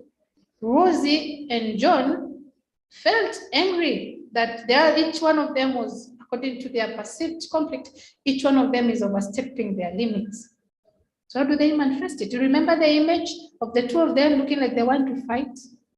The manifestation, the symptoms we were talking about, the tension, the inappropriate communication, people walking away, sometimes people avoiding. You see the things we were talking about even in the dysfunctional high level conflicts. Yeah, people get into a point where They don't want to really talk to each other anymore. There is no communication between them. Manifests what we see. The symptoms now we begin to see. Okay. Now, what happens here?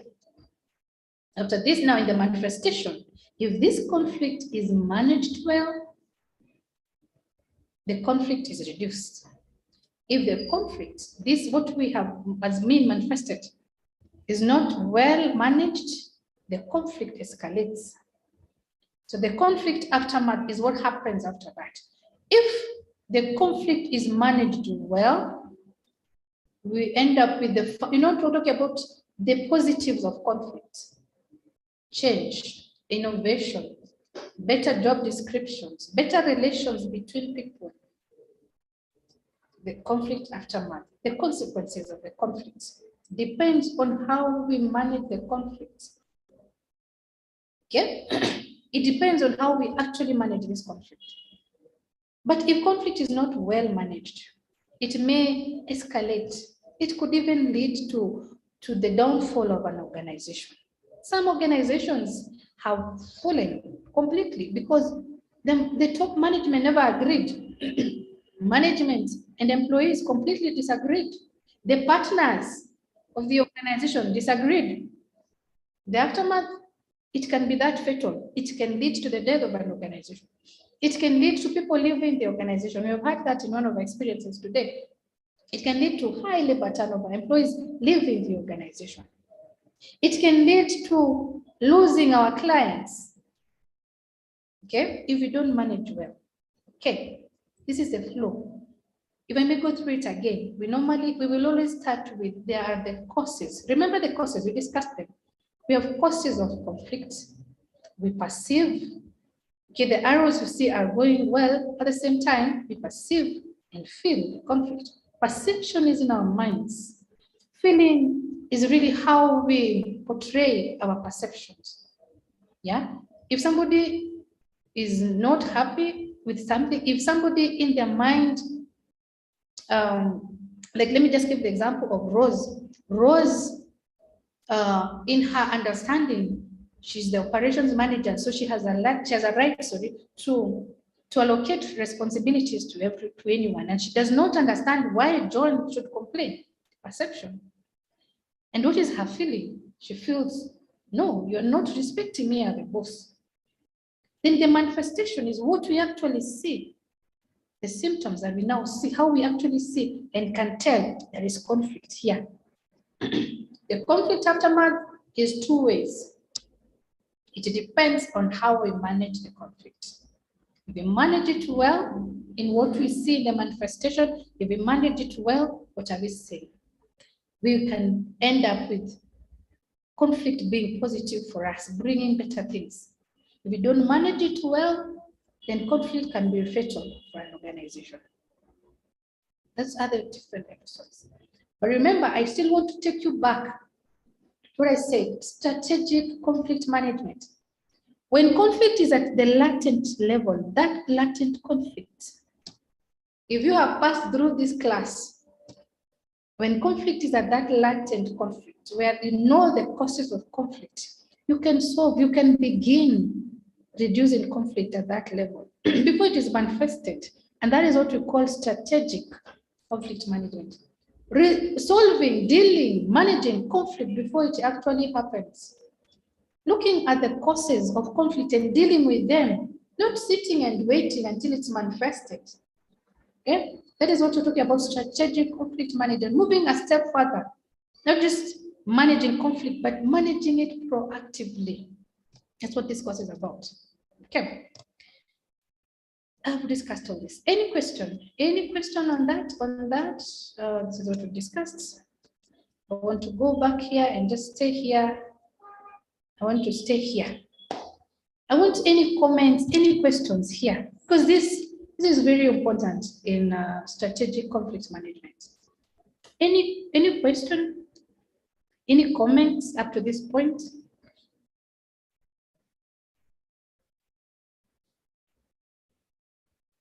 My people, are you there?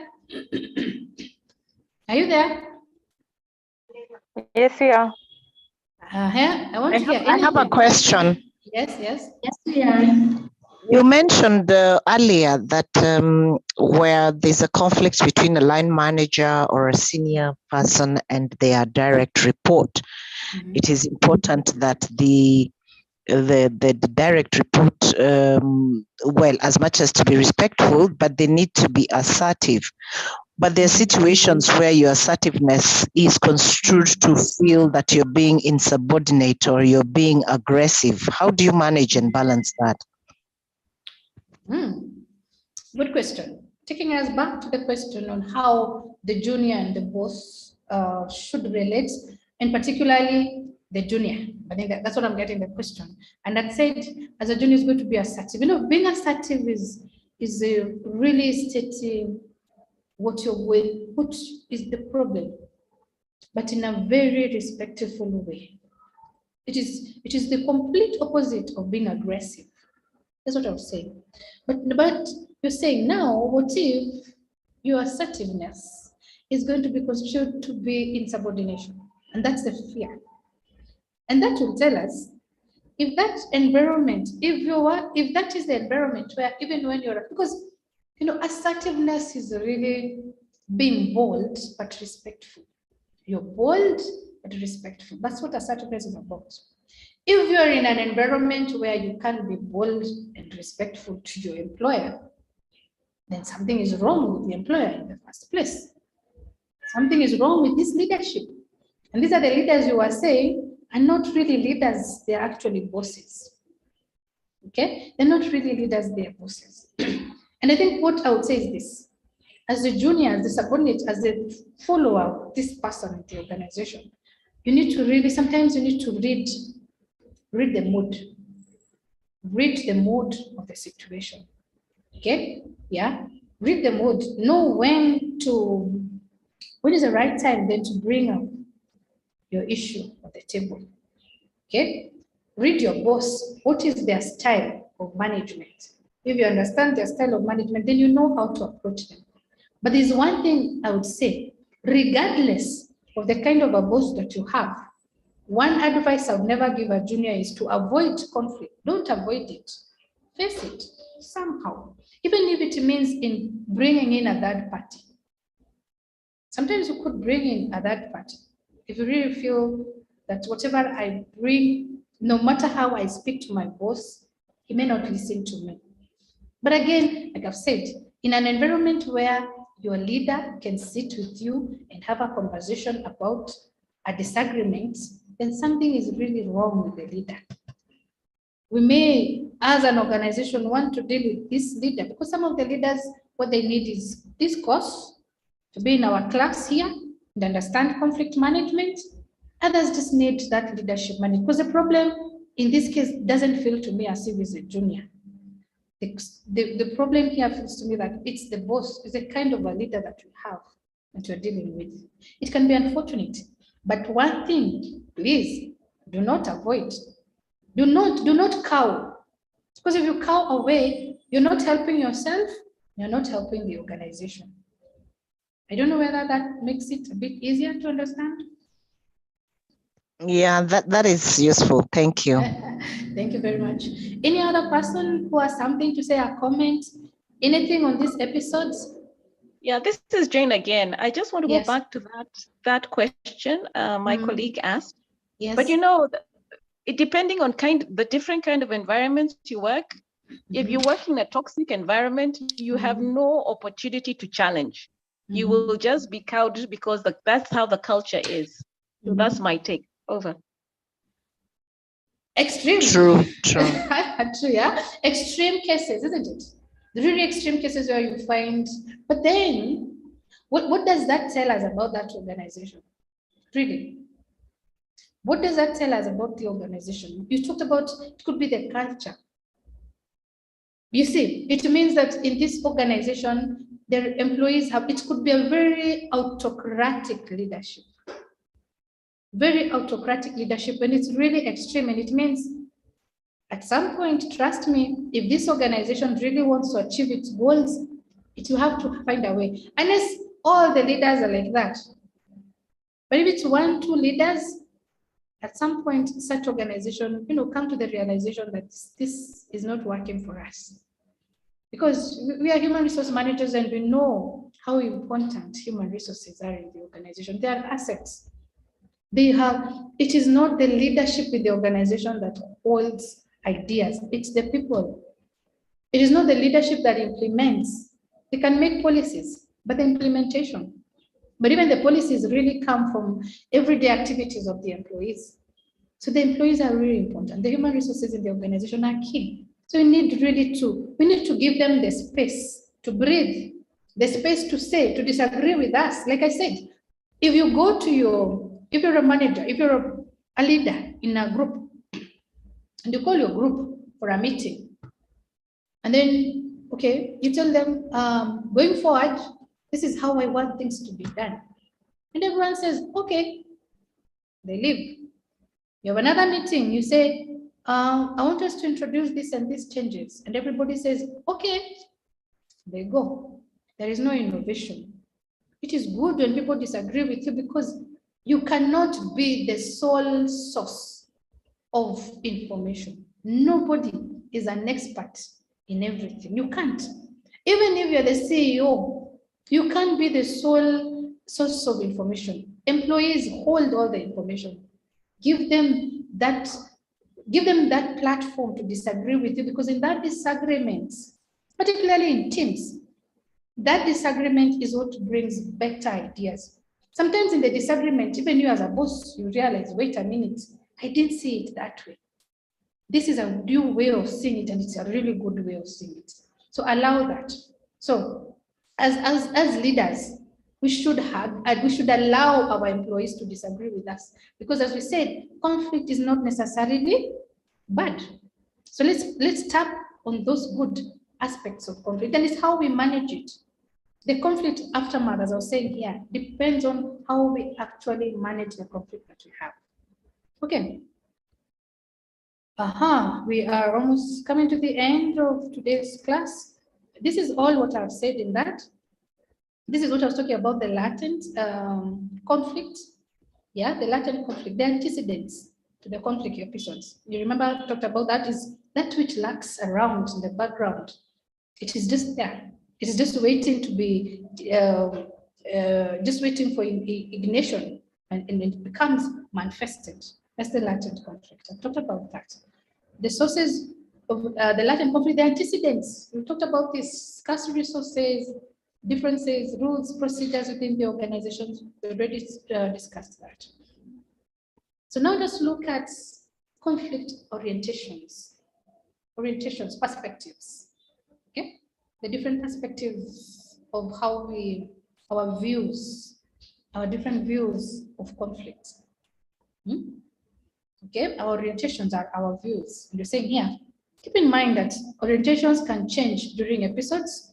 Okay, during the various episodes, the latent manifest, the perceived, the felt, and the manifest.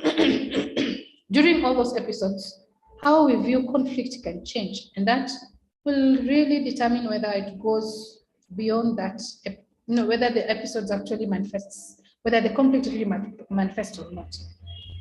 The orientation depends upon the importance of the issues to the person. Okay. How we view that conflict is how important is this issue? Is it really important to me, or is it something that I find I can do without? Okay. It also depends upon the perception of the opponent's power. How powerful do I think the other person is? The person we are disagreeing with. Do I think that they're very powerful, or do I really undermine their power? That will determine. Or do I really think, okay, fine, it's not issues about power here, but really it's about getting a solution to this problem. Collaborative orientation provides more positive long-term benefits than other. Collaborative orientation. Okay? Collaborative. What I'm saying here, it is not about looking at how powerful my opponent is in this case, in this disagreement, but looking at what do I want? What is the aftermath? What do I want? What does this mean to me? Can we agree that yes, we are disagreeing, But let's sit and discuss the way forward. Let's solve this problem so that for the better of the organization, so that we are all better so that we are all in a better situation for the sake of the organization. Remember when you were looking at John and Rosie, I asked a question. I asked, what's the harm that this conflict causes? We said it is going to be harmful to the organization. It is going to be harmful to the groups, the team, you remember? But we also said it's going to be harmful to both John and Rosie. So when we are thinking about the aftermath of a conflict, the importance of resolving a conflict, even at individual level, don't just look at the importance of resolving a conflict to the organization. Sometimes you also want to ask yourself, what about me and my relationship with this person and my relationship with the other persons we are working with? Relations are important. They are key. We are human beings. You can't work alone. You can't go to the organization and say, I am everything. Remember I said the output of one person is the input of another. Our relationships are very important. So thinking about collaborative orientation. The orientation, I mean, having a collaborative orientation means thinking, how can you and I collaborate to solve this problem so that we can be able to tap into the positive aspects of this conflict and avoid the negative. That's the collaborative orientation. Okay? Yeah, what is good? What can come out? What good can come out of this conflict? Tap onto that. How fast can we resolve this? Which is the best way of resolving this conflict? Deal with that. That's the collaborative orientation. The mindset. Going into conflict resolution with a positive mindset. I want this conflict to end positively for the sake of the organization, of the team, and of myself. Okay, myself, because if we're not in agreement, then we conflict, even I will not be happy. If our relationships are not good, I will not be happy. Okay, collaborative orientation.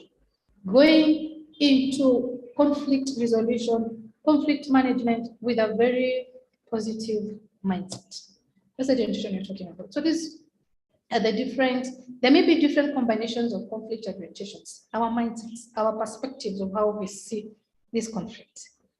So we have one, dominance, avoidance. Dominance is this one, you see this part where you're saying like, you just want, you want to be like, to win. The win-win, you want to win. I want it is either my idea or my idea. No. Some people have that dominance. You go into this conflict with that, I must win. Like this boss we are talking about here, who can't give the junior an opportunity to express himself. That could be somebody with a very dominant orientation, that I'm the boss. I speak, you listen. And then the junior, because of the environment, yeah, could have just avoid conflict. So we have dominance, avoidance. Dominance, avoidance is where we have cases where we want to mix, dominance. If it's not my way, then let it be. Okay? Yeah. Avoidance means we really just want not to care about the conflict. There is conflict, all right, but some people just walk away. They just want to walk away from the conflict. So we can have a mixture of dominance, avoidance. Dominance, orientation. This, I said that the people whose orientation is really towards a win-win situation. A win-lose. I want to win, you lose. Okay? Then avoidance. These really are people whose perspective towards conflict is neither there nor here nor there. They care very little. And sometimes this happens when when you think that the issue that you're disagreeing on is not important. If you think this issue is not important to me, then you get to have the avoidance orientation. You just let it pass. Okay, why would I care? Even if I complain, it won't change anything. This is the culture of the organization, so be it. Okay. Then we can have cases where we have a bit of dominance, collaborative, and compromise. Compromise is where it's a lose-win. I lose, but I let the other person win. Okay? It's the orientation that it's some people who have this avoidance orientation also have the compromise kind of orientation. They sometimes will get into the disagreement, they want to resolve it, but then they get to a point where they say, okay, fine, have your way. But there's a danger in that. There's a danger in allowing people to have their way even when you don't agree with their way. Okay? So compromise sometimes also is you give a bit of this and I give a bit of that. We both compromise. Okay? Then there's the collaborative. The collaborative is the best. We can mix collaborative and compromise. We have all this. What you're saying is you find these orientations in the organization. They're all mixed up in the organization. You won't find in an organization where everybody collaborates. It also depends on the context. It depends on what is the cause of the conflict. Sometimes the dominance is important, particularly if the cause of the conflict is something that is urgent and very important. The management can use dominance. They can have that orientation. They can say, we are implementing this change whether you agree or disagree, because it's important, it's urgent. There is no time for people, for democracy. There's no time for democracy. Yes, avoidance is also important in some contexts. Like I said, when you actually feel this problem is not so important, but there's a danger in that. The danger is you might be thinking that this is not important, but you're just really postponing the problem. The problem will follow you, okay? You might find that you never resolve that because you thought it's not important, but it really escalates to become something bigger. Then there's now the best, we always say the best orientation is the collaborative. Collaborative means let's sit down. Let's agree to disagree, but let's look for a solution to this disagreement for the sake of the organization, of the team, and you and I, for the sake of ourselves. Let's collaborate in decision, in thinking of a solution. Yeah, let's see how we can solve this problem. Collaboration is good because it actually goes to the root cause of the conflict. What is the root cause? Why are we having this problem, this conflict? Then how do we resolve it? And we actually look for solutions that lasts. That's very strategic.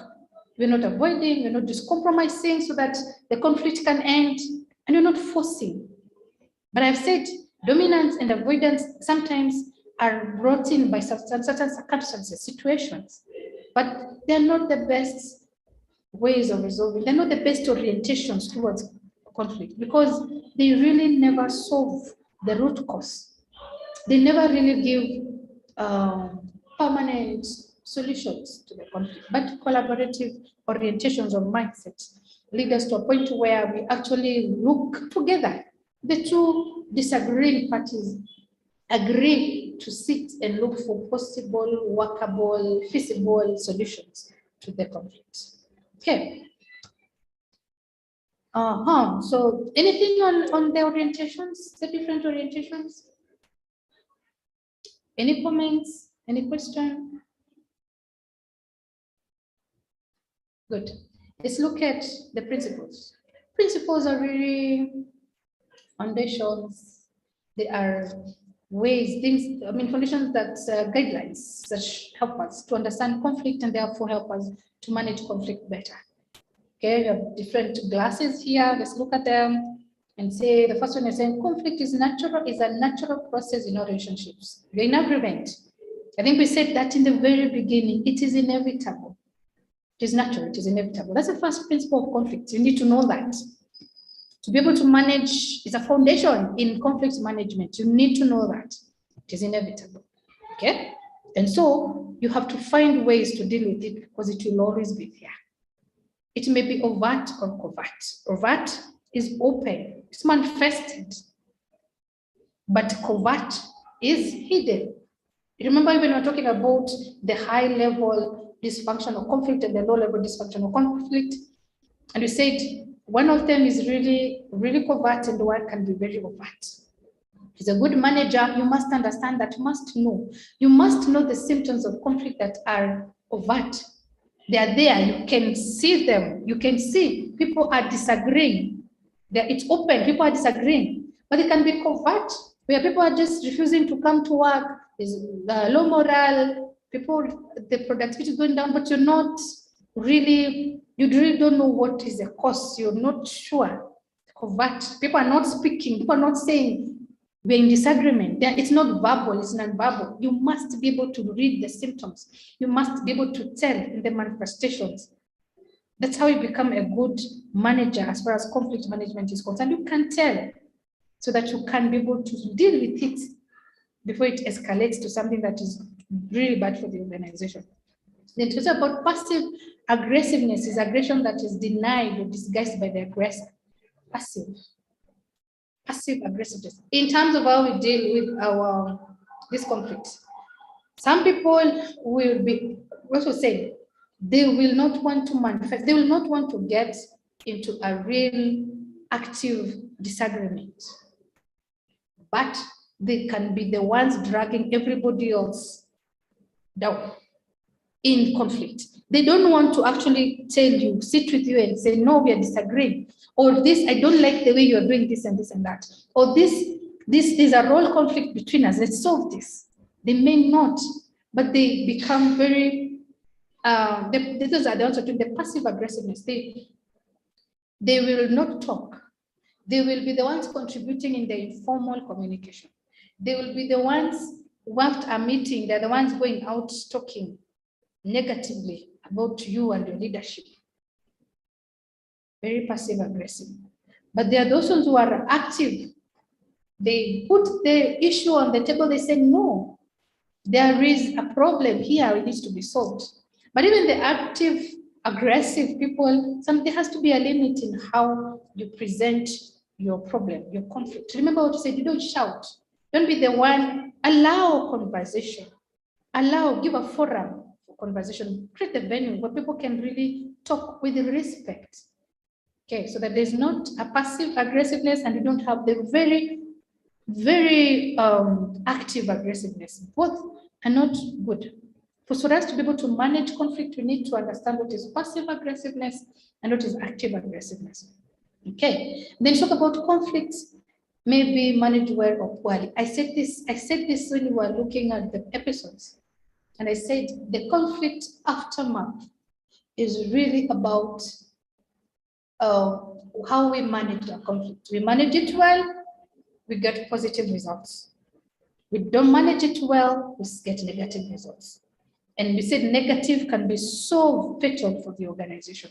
So manage how we manage. It may be managed well, or it may be managed poorly. That's why we need to be in this class to understand how to manage conflict positively. Another principle is that conflict allows us to consider other points of views. I think I've already said that. Conflict may be good for individuals and relationships. I've said that. If we actually sit down and resolve it well, it can really make our relationship better. And that's how it should be. Conflict management should make our relationship better.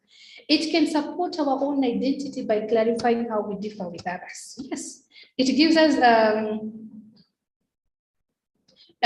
us an opportunity to express ourselves.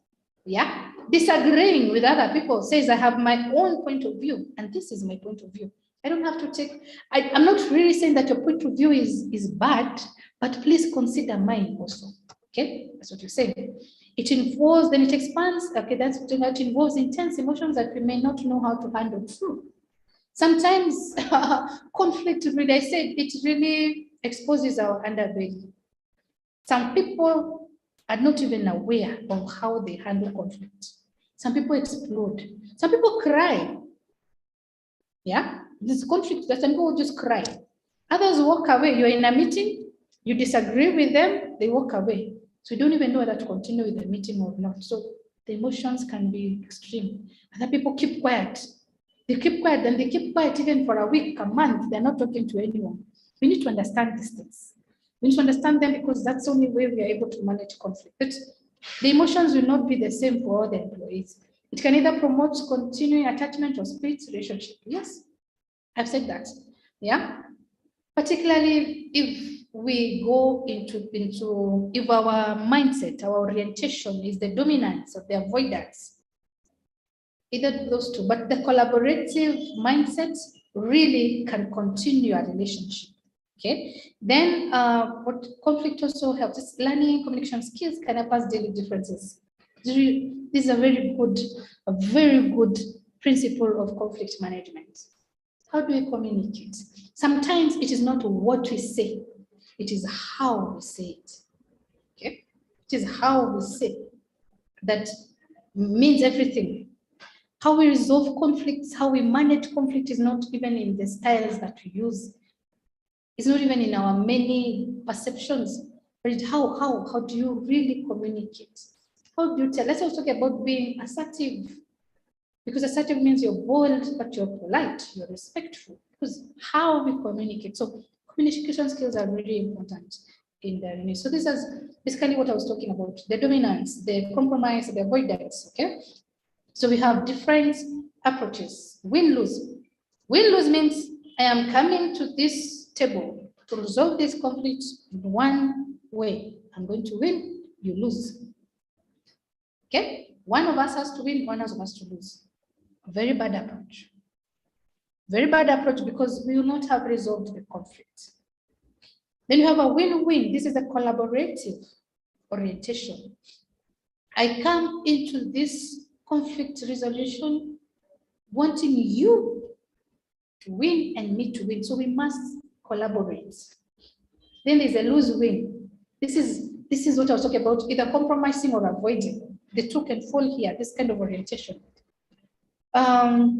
You lose, let me lose, you win. Okay, have it your way. Doesn't really resolve conflicts. Okay, just says I've given you the right. Okay, let's have your view. What about my view? My view could have been the best. It could have been, maybe if we mixed a bit of your view and a bit of my view, would have a better solution, a better road change. But now my rotation is I don't care. I will lose and let you win. And then there's lose-lose. Neither party gets satisfaction. We come there with an avoidance, all of us. Okay, let it be. You do what you want, even you do what you want. Okay, I'm not giving my view, I don't give a view. At the end of the day, the organization suffers. So we must have the collaborative orientation, which gives us a win-win aftermath. Okay, Rose wins and John wins, and the team wins, and the organization wins. That's the collaborative. Let's go, let's resolve conflicts in a way that brings that. And that's what we call conflict management. That's what I'm saying. You resolve your conflicts in the right way, in a collaborative manner. All the disagreeing parties win, which is good for everyone. Okay, is what we're talking about, the different ways that we respond to conflicts. Okay, the different types of conflicts. In one or another, we've already looked at this, but let's see. We're talking about having conflicts that, the personal, individual, one-on-one, and then there's those conflicts that arise from situations. Personal conflicts will arise because of differences in style in terms of leadership. You see the bosses we are talking about here, a boss who doesn't listen, a boss who doesn't give employees an opportunity to participate in decision making. Dominance, it is my way or my way. Competitive orientation, I must win. Okay, those kind of differences. Differences in background, gender, personal. I mean, basically, our backgrounds really influence who we are. Okay. Differences in terms of gender. Sometimes just disagree. I don't know. I don't know. I can explain this, but it's in our psychology a lot. Yeah. We sometimes just disagree. The women might see something in a different way than the men. Okay. I was in one committee and we were discussing we were trying to review a constitution, some constitution. And for the women, we were feeling that a child is a child, regardless of their age. Because the argument here was a person who is 18 years and above should not be, should be on their own. They should be considered as members of that group, as individuals, as individual members. They should not be considered as children. And so if it was something like about if they died, then if they were members of this group, then they will be given, you know, some money as members. So the men, anyone above 18 is, I don't know how this came out, but the men believe that a child, you stop being a child at 18 years and you should be a full member. For the women, we felt you're still a child. I mean, not child per se, that a small little, you know, toddler, but you should still be looked at, the parents, you should still be looked at as a daughter or a son, in particular, to these parents. Okay, I may not give the whole story, but there was a serious disagreement. And this disagreement, the funny bit was, it was really cut. I mean, the dividing line was male, female, and you disagreed over and over until at some point we really had to compromise on a few things. But the whole thing was gender. I mean, the whole disagreement was really, women said this and the men said this. And at some point we're feeling like the women seem to be really, maybe probably closer to their children. I don't know, I can't tell, but it was really, this is really psychological. Our differences, where we come from, our culture, sometimes makes us look at conflict in a different way, or how we want to resolve conflicts. Some people have grown up in their backgrounds, just learning how to fight for everything. Even in homes, yeah, everything was, you only got to what you wanted if you fought for it. You don't know how to collaborate because of the background. Sometimes we come with such orientations to the organization, they affect us. And then differences in our personality, you know, sometimes we talk about the A and the B personality, the really perfect people who want things in a certain way. And then there's a B kind of personality who are a little bit relaxed about life. These differences sometimes really are reasons why we conflict. Then situational, interdependence, conflicts and differences in leadership, interdependence. Remember what I said about one person's output being another person's input. That interdependence in the organization is really, it's really, you know, cause of conflict in the organization. These are the ones who cause situational conflicts arising from the situation, not because of who we are, personal, but because of the situation we are in. Your output is my input. So if your output is not right, then my input, I mean, the output is not right, it would affect me, and that can cause conflict. Then differences in leadership, all these things, we've been discussing them the whole day. The leadership, some people don't want to give us a chance to talk, and others don't want to give employees, the boss we were talking about, who feels when an employee is assertive, then he feels that this employee is insubordinating, such a boss. But you find another boss who is really accommodative and wants to listen to all the employees, wants to hear what they have, wants employees who are disagreeing with him. All that, those are also saying these situations can really cause conflict, they can escalate conflicts, or they can really be and we need to understand them. That's the point here. Understanding what are the personal aspects that become antecedents of conflict, and what are the situational aspects that become antecedents of conflict. That's what we need to understand, because they help us in managing conflicts. Okay, so that's what we talked about there. Because I want us to go. I want us to look at this model now, the model of a conflict management model.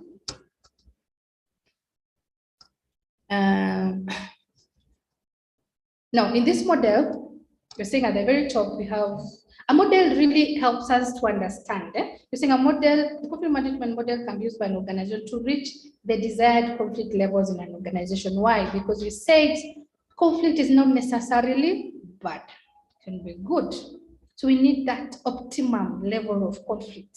Optimum means if you go beyond that, it becomes negative. So we want that optimum level of conflict. We want the conflict that is good, the conflict that brings innovation, the conflict that brings good change, the conflict that makes better relationships in the organization. It is this model that will help us in understanding how then can we get the desired conflict level? Okay, so first and most, we need to understand the organization. That's a culture. Basically, the situation, the organization itself. How is our organization? What is our culture? Where do we come from? How do we perceive our employees? How do we perceive our leaders? What kind of leaders do we have? Our employees empowered? What's our culture? Do they speak? Or are they intimidated? Are they cowed? What is the culture? What are our products and services? What do we offer? What is our goal? So products and services really surround our goal as an organization. They're related to what it is we want to achieve. Then the environment. We're in a fast changing environment. The organization does not exist in a vacuum. It exists in a larger environment. First. So in understanding, in trying to figure out the conflict level that we want for the organization, we must understand those three things. What is it that we are offering an organization?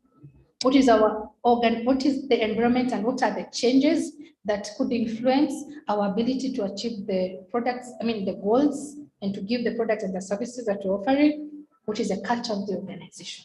We need to understand those three.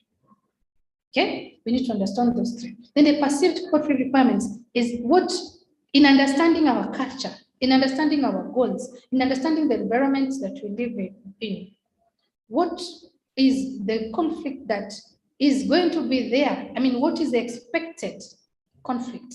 What are what kind of conflict would be manifested? You remember what kind of what kind of types of conflicts are possible based on these three aspects? What are the possible types of conflicts? What is the extent of the conflict that may come because of our culture, because of our environment, because of the products and the services that we offer? What is the possible extent of the conflict that may occur? And then now as an organization, we say, what is the desired level of conflict? Remember we talked about being strategic. At what point that we can take conflict up to this point, but beyond this, we must do something about it.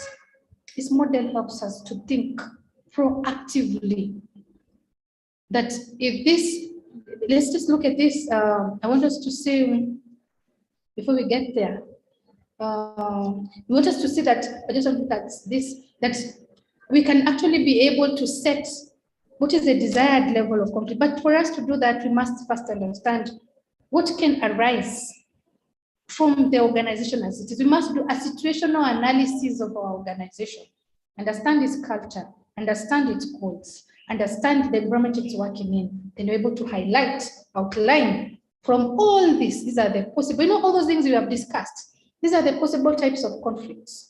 These are the possible symptoms you might see. This is how conflict might be manifested.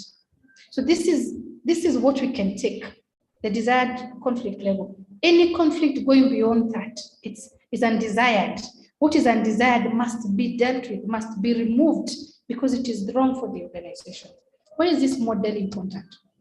Why is it important? Very quickly, we say it helps us to maintain conflict at functional levels. Remember, it helps us to maintain the good conflict and avoid the bad conflict. It helps us realize that we cannot completely eliminate conflict. Conflict is natural. Conflict is inevitable. It remains. So it helps us realize that we have to have conflict up to some level. We must only control what is beyond the desired level, but there has to be. We must be able to determine what is the optimum level of conflict we can maintain. It helps us to choose the desired level of conflict based on perceived conflict requirement. Perceived, what we think, based on our situation analysis of the organization, based on the analysis of the environment, based on the product and the services that we offer, what we perceive to be the kind of conflict that is normal within that organization. So based on that, it helps us to therefore choose what is a desired level. What can we deal with? What is good for us? And what is not good, so that we do away with what is not good and we pick on what is good. Management of conflicts. Vary conflict in different parts of an organization. Yes, when I'm saying, when we are understanding the organization culture, when you're understanding the organization, we do a situation analysis. We look at the whole organization and see what are the various, the kind of conflicts in the various sections, the the intra-group, the intergroup, the intra-organization, the inter. Remember the ones we were discussing, the various types of conflicts. Which ones would be most common in this group and why? What would be most common in this section of the organization and why? We do that analysis. And then, of course, then it helps us as the managers handle managers' tolerance for conflict. That plays a crucial role in conflict management.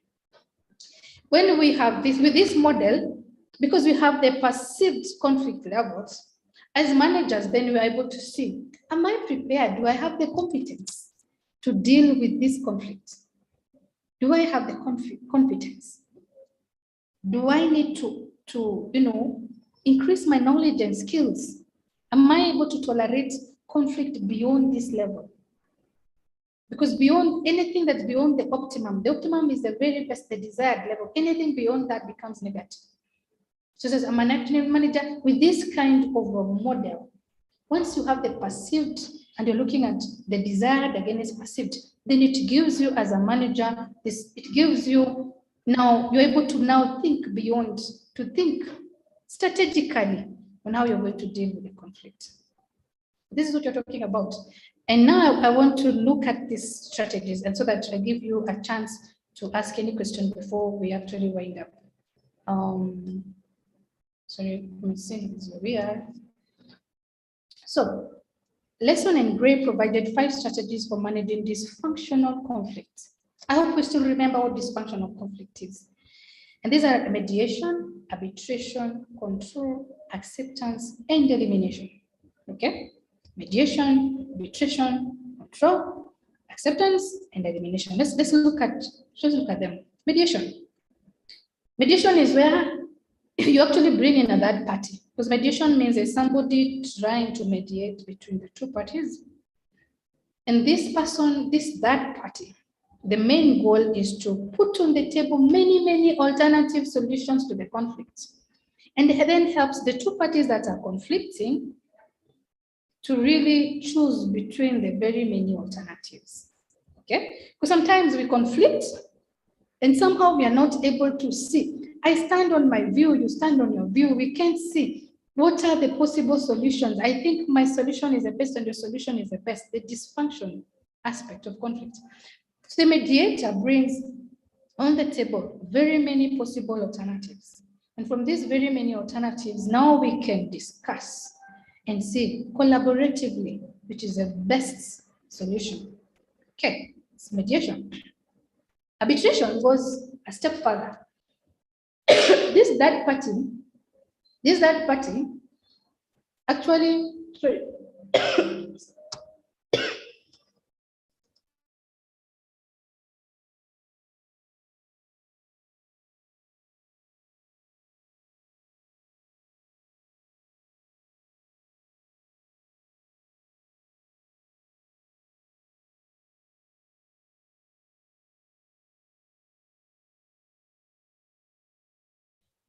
Sorry for that.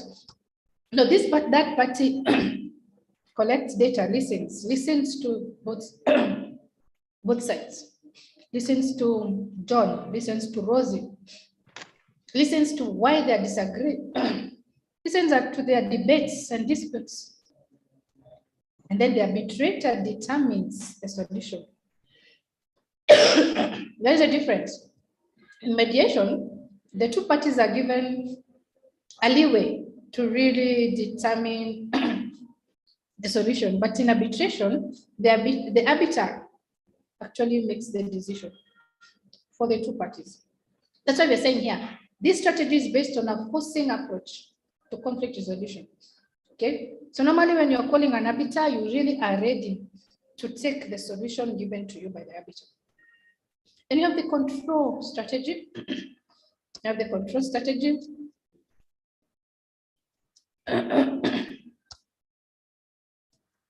The control strategy is based on the smoothing approach. This strategy seeks to bring tension and emotions down to a level at which productive discussion and negotiation can occur. Sometimes you can use humor, as well as the use of temporary breaks or times out in the discussion between conflicted parties. This is really important, particularly when these two parties that are conflicting are still very, let me use the word hot in their debates and their disputes. Okay? And sometimes, like, you know, the way you were talking about the junior and the boss, you don't want the boss to feel that you are supporting the junior. Neither do you want the junior to feel that they don't have a place here. You want to let everybody feel that they are important. You want to bring the win-win collaborative orientation to these two people. But sometimes the arguments are so heated up. So you want to bring down the emotions. Remember we said in the principles of conflict, we said conflict is very emotional. The emotions can be very extreme. So the control strategy is bring down the tensions, bring down the heat before you can even go to any other step, bring down. Okay, that's why you're saying humor can be used. Not everyone is able to use this strategy. Okay, but you're saying it is in theirs, people are arguing, but you're still able to bring them down. Then there's the acceptance. The acceptance is, an acceptance decision can be made that conflict consequences are negligible relative to project objectives and therefore require no action. This is dangerous. It happens. Sometimes you say, but this issue is not so major. I mean, it doesn't stop us from achieving what we want to achieve. Let's accept and move on. Let's accept that Rose can allocate responsibilities, that John can also allocate responsibilities. Whatever is not key, let's move on. The problem is the problem continues to lurk around. It's not resolved. It's the avoidance orientation, and it is very dangerous. And then the elimination. Elimination is the last resort. When you can't mediate, you can't arbitrate, you can't bring down the heat, you can't accept and move on. It is bad, it is wrong, it is going to cause the organization to not achieve its objectives, then we can eliminate, we can remove the two parties. We can actually eliminate it. It's a result for those conflicts that have become so dysfunctional that they could really harm the organization. So what do? The last resort, removal of the conflicted parties from the project. This is when you've done everything, you've tried, but you feel that this person is really becoming a problem to the organization. They are better off not in the project or better off not in the organization. But we say it's the last resort. Completely. We don't get here often. We don't want to get here. We believe that we can manage conflict strategically and be able to deal with it. Ladies and gentlemen, I want to stop there for today and allow you to ask any question or give a comment. And then we call it a day and we meet tomorrow. Any question, any comment?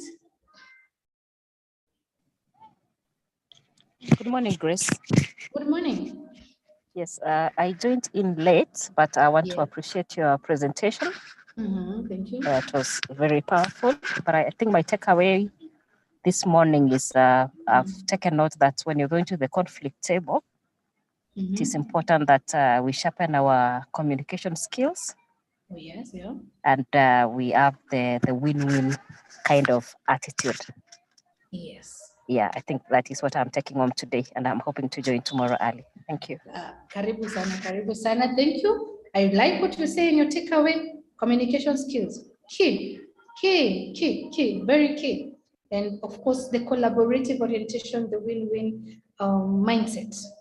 I want you to get something, I want to win. We both win, we solve the solution, we solve the conflict. Very well said. Any other person, any other participant?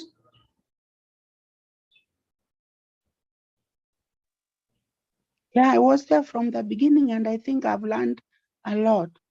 I've done something on mediation, but I've not done a detailed study on the other areas. And it's very useful to know the range of approaches that can be used to resolve conflicts. Thank you. Perfect, thank you. See you tomorrow. See you. Okay. Yeah, somebody says, Rakwaro says, my takeaway is being factual in the conflict resolution. Yes. Okay. Being factual, getting the facts right. You doing the analysis, understanding, coming to the table, for you to do this win-win, you need to really understand the facts. Yeah. Okay. Thank you very much, Rakwaro. We see you there in the chat. Okay. Someone else? Any other person? Yeah, somebody, Jane says, love the presentation. My takeaway is my attitude and goal when managing a conflict should always be positive and to get a solution. Collaborative mindsets, collaborative orientation. Good. My takeaway, put on the heat first, yeah? The control approach, yeah? Yeah, depending on the situation and the cost of the conflict. You can begin by really bringing down the heat. Because sometimes conflict, as we said, is quite emotional. Okay. That is Charity Data. Thank you, Charity. Someone else? Okay, it is, well, a bit quite past our time. So if we don't have any question or comments, you'll allow me to stop there for today. Thank you, Sarah. I don't know that Dan is still in. Mr. Dan, are you still in? Okay. Okay, fine. Thank you very much. So let's meet tomorrow, same time, same place. Sawa sawa? Yes, Grace. See you tomorrow. Yes. See you tomorrow. Goodbye. Thank you. See you tomorrow. Thank you so much. Bye. Bye. Good day. Bye. Goodbye. So, cheers. Bye. Cheers.